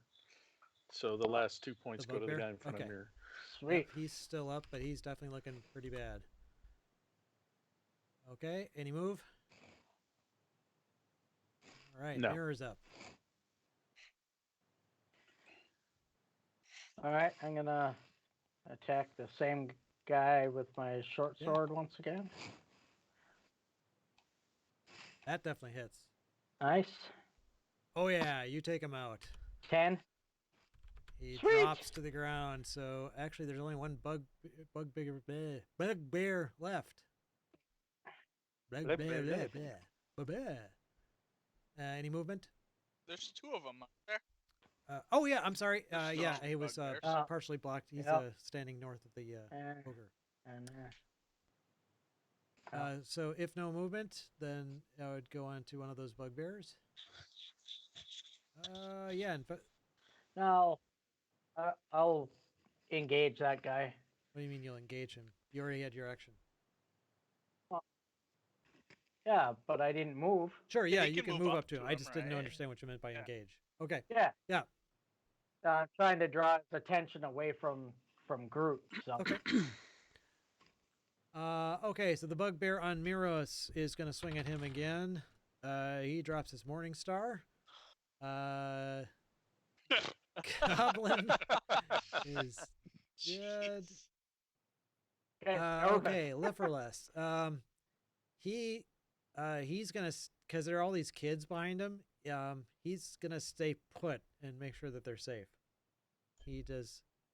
Yep. Is he gonna do like the Groot the thing and just surround them with a Yeah, nest? pretty much. He's like trying to protect them, and that's basically what he has been doing, protecting the kids. Well, and there's goblins. Yeah, hiding by exactly. him, right? He doesn't Like, know where those knows goblins that, went, so he wants to make sure that they're protected. Speaking of which, something else happens off screen. Bugbear. Okay, so the bugbear. Let's see. Even he wails on the snake. Odd. He goes for Mirror. Odd. Okay, Mirror. The bugbear. You kind of swung at him, so he's going to turn around and swing right back at you. The Morning Star. Oh yeah, that should do the trick. 23 to hit. Let's see.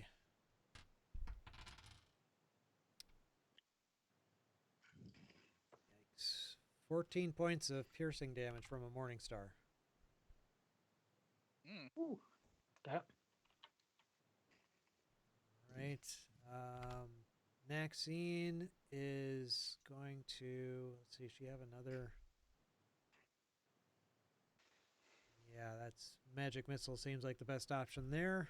She is going to do that, and she's going to continue targeting that same bugbear that's on Miros, hoping to get him before he takes Miros down. Oh my god. Okay. He's got 1 hit point left. Damn. One more. So Bugbear's still up. The ogre. Okay, the ogre is when he's restrained, he's basically he can still attack. He's just But at at disadvantage. disadvantage. Yep. So yeah, he's gonna actually beat on trying to beat the snake that's constricted around it. Go! He's gonna hit himself. Yeah, pretty much. Jesus. Stop hitting yourself. Stop hitting yourself. Stop hitting yourself. Oh boy, that almost didn't matter. It was so bad. 11. Actually, That's a miss. it would be a miss. So he somehow managed to miss a snake that was wrapped around himself. Not the most skilled tool in the box. Maybe he was wrapped around his arm. Yep, maybe it was. That bugbear is dead. Wow, a lot of these guys are dead. Okay, so Goblin on Miros picks up his scimitar, swings again. All right, this time he actually hit. So he does another 4 points damage. Ooh, yeah, Miros isn't looking that good, but he's still on his feet. He's looking a little woozy. Wait a minute. Miros has never even gotten a go. What the hell? Didn't his initiative must not have been registered? Oh, yeah. He's not, I don't see him in Yeah. there at all.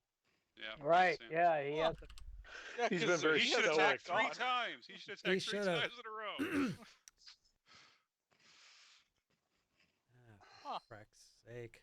Poor guy's Yeah. just sitting there tanking. Taking it all. I was like, Yeah. God, shouldn't he be not doing even more damage fighting than back. this? Like All Rocky's right. got his arms down. Come on, Rizzo, come on. All right. Hit me. So Hit me. I'm gonna say Hey! I'm gonna say that he would have gone. All right. Well, I'm just gonna say he gets an attack on that bugbear. So he, Miros has what the hell does he have? Oops, nope, that's Liferless. Got- Boy, that'd be nice if everyone did the damage Liferless did. He's got fists Yeah. that punch through a brick wall. He does have. Well, he actually he has a club, but would that be better? Actually, could be either. Yeah, you know what? He's gonna use his bare hands. Oh, jeez. So he actually grabs the bugbear and traps him in a great big bear hug, or tries to, A and unfortunately he bugbear rolled hug? an 11.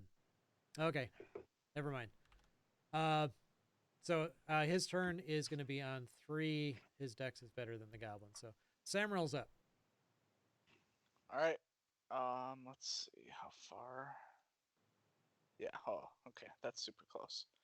All right. I'm gonna try to heck up this goblin. I think that does it. Yep. That was a wisdom save. What? What? Oh wait, never mind. I had to reboot my thing. Oh. I was like, Then- no.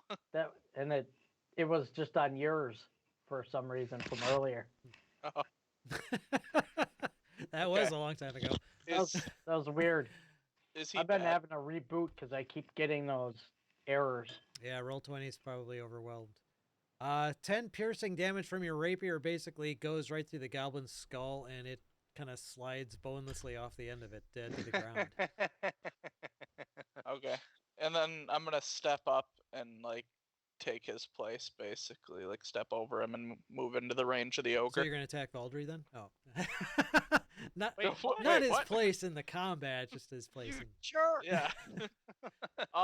But I'm also going to cast my healing word as a bonus action. I want to make sure I know what the distance on it think before I it's do 60 it. feet. It is 60 feet. Okay, I'm gonna cast it on Miros. Cool. So Awesome. he only gets 5 HP. Yep. It's not a lot, but That'll something. hopefully keep him alive. All right, so Valdry's up then. All right. Ogre in front of me. I'm going to hit him. I'm probably too close for a guiding bolt. That would probably...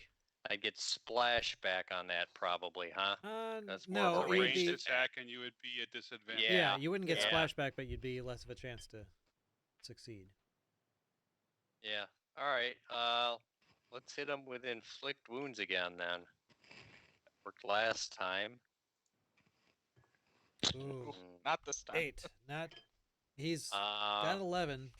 So I'm going to use my bardic inspiration. Come on, D6. So let's see. 1d6. Hey, that's what you that's need. what you needed, right? Yep, 12 would be All one right. more than you need. So go ahead and roll for damage. Another 15 Oh, necrotic. Right. yeah, that hurt him. Okay. All right. Then Miros is No, that's right. Never mind. Spell. Never mind. Yep. okay. Yep. You're right. Miros is going to try another bear hug on this bugbear in front of him. If I can find his stats. You mean bugbear hug? Bugbear hug. Ha ha ha. Yeah. Damn. That's not working so well. He doesn't have a low to hit. It's just he's rolling really crappy. So yeah, that fails. They're enemies. Stop trying to hug them. But we like you. Won't you be my friend? Goblin is dead. If he ever gets removed from the... Okay, so the ogre, yeah, he's decided enough is enough, so he's going to turn tail and run away, which draws an opportunity attack from both Samril and Baldry. Nice. And Yeah. sorry, Assuming the snake is a 10-foot reach. He was Nice. close enough. Yeah, he was. I'm trying to... Yeah, okay, I'm going to rule that that's possible. I would say your reach would not be 10 feet while you're constricted around somebody. No, it but says it's 2 attacks. The way I read it is I can't constrict anybody, but I can still bite. That's the you way I can't read it. constrict anybody else. Right. Okay, so the bite attack has 10-foot reach? 10-foot reach, correct? All right. Yep. Okay. Fuck it. 20. That's a 20. Yeah. All right. Interesting. You basically, he starts to run away, and you just kind of go, "Ugh!" No, you don't. Grab him and Don't run. swallow. Hey, right here. You swallow his head, and his body just goes. Thud. The ogre falls to the ground dead, and you kind of spit the ogre head out, and it bounces Ooh. off. Go back to constricting. More And- constricting. Christ. It's Groot's turn. All right, so I'm going to constrict. So this is at advantage since he's restrained. Yep. Ooh, Jesus. Nice. How do you... You are I the love only roll person 20. that rolls well on roll 20. Like you, man. 22 points of constriction damage. And Yeah. I'm trying to He select popped yet? him and not you. He had 7 hit points left. So you okay. basically squeeze him so hard that his head pops off on top. Sweet. And blood Does a just kind of 16 hit squirts the out in a bugbear? geyser. So yeah, the That 2 ogres bugbear- are now down. You slither off to the ground. Does Why the do you- 16 hit the bugbear that's in front of Mirror? How do you have advantage? I don't. Oh, you're right. Sorry. You're Stupid. down. Yeah, 10 are would not correct. I do not. Cool. hit. So I'm just going to move these. I burp. Okay, instead of my second action, I burp. Okay.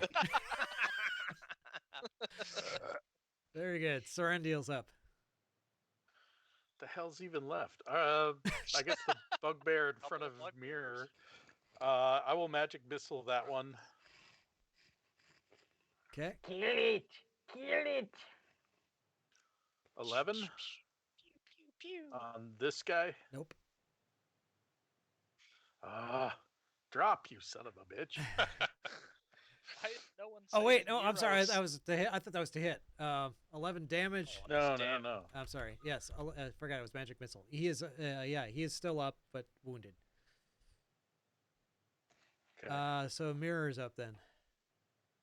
All right. I am going to use my short sword once again on him. Ooh. Oh, Do you have Not any enough. inspiration left? no, I used it earlier. Okay, so at this point, yeah, actually, no, that would be, it would still take some time. So no, never mind. Proceed. Oh, the Goblin was doing something off screen. Bugbear on Miros is going to attack him. Oh, not looking good. He hit. And they do that nasty 2d8 plus whatever for their Morning Star. 2d8 plus 2. 13 points of damage. Miros drops to the ground. He got healed earlier. Yep, he had 10 hit points left. Not enough. He was down to 5. He got healed for 5. He's at 10. Dang it. So Oh, Miros damn. drops Wait, to the ground. How much damage does the guy do? 13. 13. I'll use a bardic inspiration to reduce his damage. See if I can reduce it enough. Go for it. Oh! Hey! He is at 1 hit point. He does not die. Oh, okay. All right, Liferless. Try to keep him alive. Liferless, you see him turn and face into the woods. And he kind of leans from side to side like he's looking for something. Yeah, there's a goblin that's buggered off into the woods. There's at least 2. Yeah. Yeah, I thought like 3 or 4 of them. So that was his round. Bugbear. Okay, so the Bugbear was got his between a snake and a hard place here. Let's see which one he's gonna attack. He's gonna attack the hard place. I mean mirror. Ah, He's going down fighting, and he actually got a pretty good roll. With his scimitar. Yeah, 22. So oh yeah. he pretty pathetic damage. 3 points damage. Slashing it. Fine by me.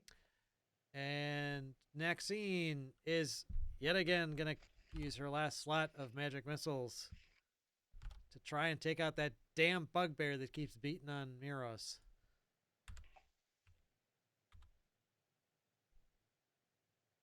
Eight points.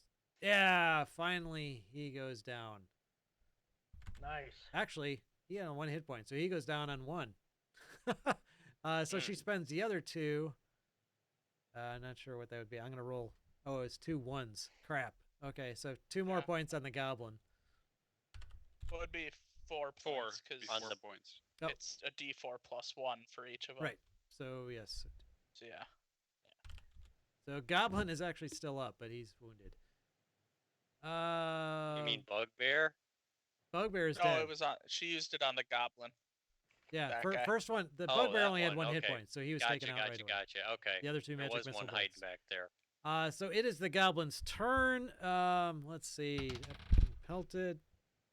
He's gonna die a hero and try to take out Miros. Miros is down already. No, No, he's I at 1 saved hit him. point. Hit point. Oh yeah, I that's keep- right. Saving him, but Yeah. And he drops his people keep scimitar. yes. Yeah. The 4th time. Yeah, he has literally dropped it. Well, he dropped it twice. I can't believe. Okay, Samuel's up. I'm gonna mock him so. Oh, he sees his opening. He's gonna take him down and mockish, I'm gonna try to kill another person with mockery. mockish vicious. I mean, vicious mockery. That didn't. Oh, Yeah, so he needs to make that a do it? yeah. There we go. DC 13 So it's a- Wisdom save. Well, goblins are very wise, so yeah. Actually. Yeah. I'm mocking him for dropping his scimitar. Nevertheless, over and over he again. actually rolled enough to get a 14. Ah, come on. Killing me. Sticks and stones may break his bones, but yeah. I'm also Valdry's going up. to use a healing word on Miros. Okay. Trying to keep this guy alive. It's only 4 points, but He'll take it. He's back up to 5. At least doing my best to keep him alive. At least the bugbear's not wailing on him anymore. Valdry, you're up. All right, I'm gonna do sacred flame on the bugbear. That one right there. So let's see what happens. DC 13 So- deck save. Bugbear.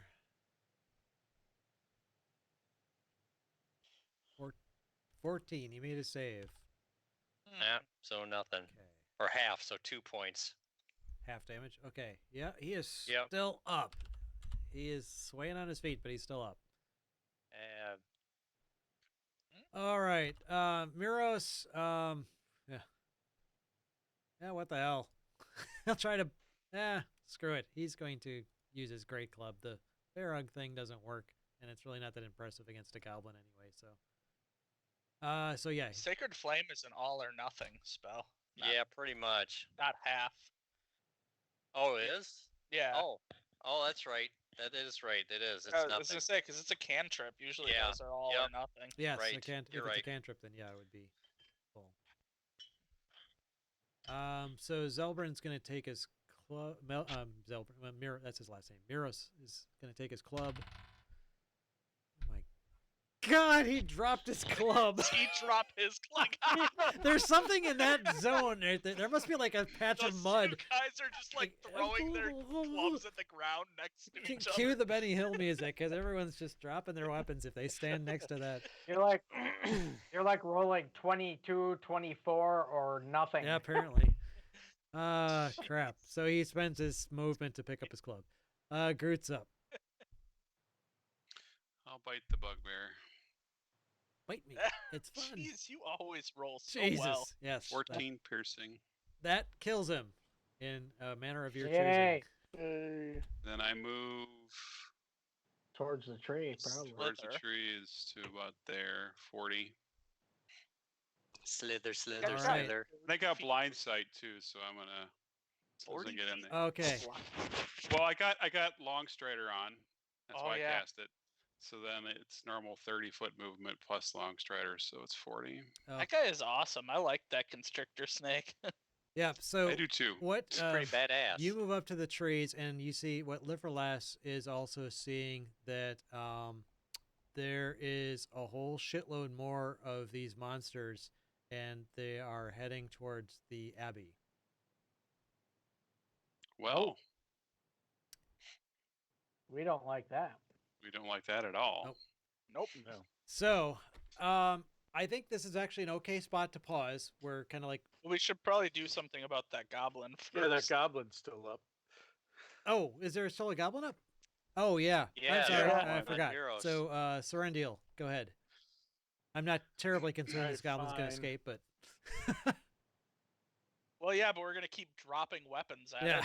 Yeah, like that. I'm gonna use my inspiration. 13. 13 would hit. All right, good. Wait. Actually, let me double check that. Goblin. I don't think that No, does. that's he's got Got- leather armor. 15's what you got a need. 14. Yep. Okay, All right. All right. never mind. I'm Then- gonna- Come on, Mirror, you can do it. Mirror's up. Somebody kill it. Kill it. Don't step close to it. You'll drop your weapon. Ever. Yeah, be careful. Hey, Hey, there you go. there we go. And it already took I'm gonna have damage. to. so you Oh, my probably do a thing lot. wasn't scrolled. Ah! 6. 6. That's probably enough. He had 3. Nice. Shung! Yay. Finally. Jeez. And with a gasp, he drops his scimitar for the last time and dies. All right. Yeah. So what I'm gonna do, I'm gonna basically put this on pause. You guys the snake and Liferless has spotted a whole shitload more of these guys moving towards the abbey. The children need to be corralled, and there's more dirty work afoot. So I think this is where we'll pause. I'll leave the initiative order up as it is, and we'll pick up next time. All right. Cool. Cool. Thank you. Awesome. Yep. Thanks a lot, guys. you. Good session. We'll see you next. See ya. Yep, see See ya. you Have a guys. good night. Stay healthy. Bye. Yes.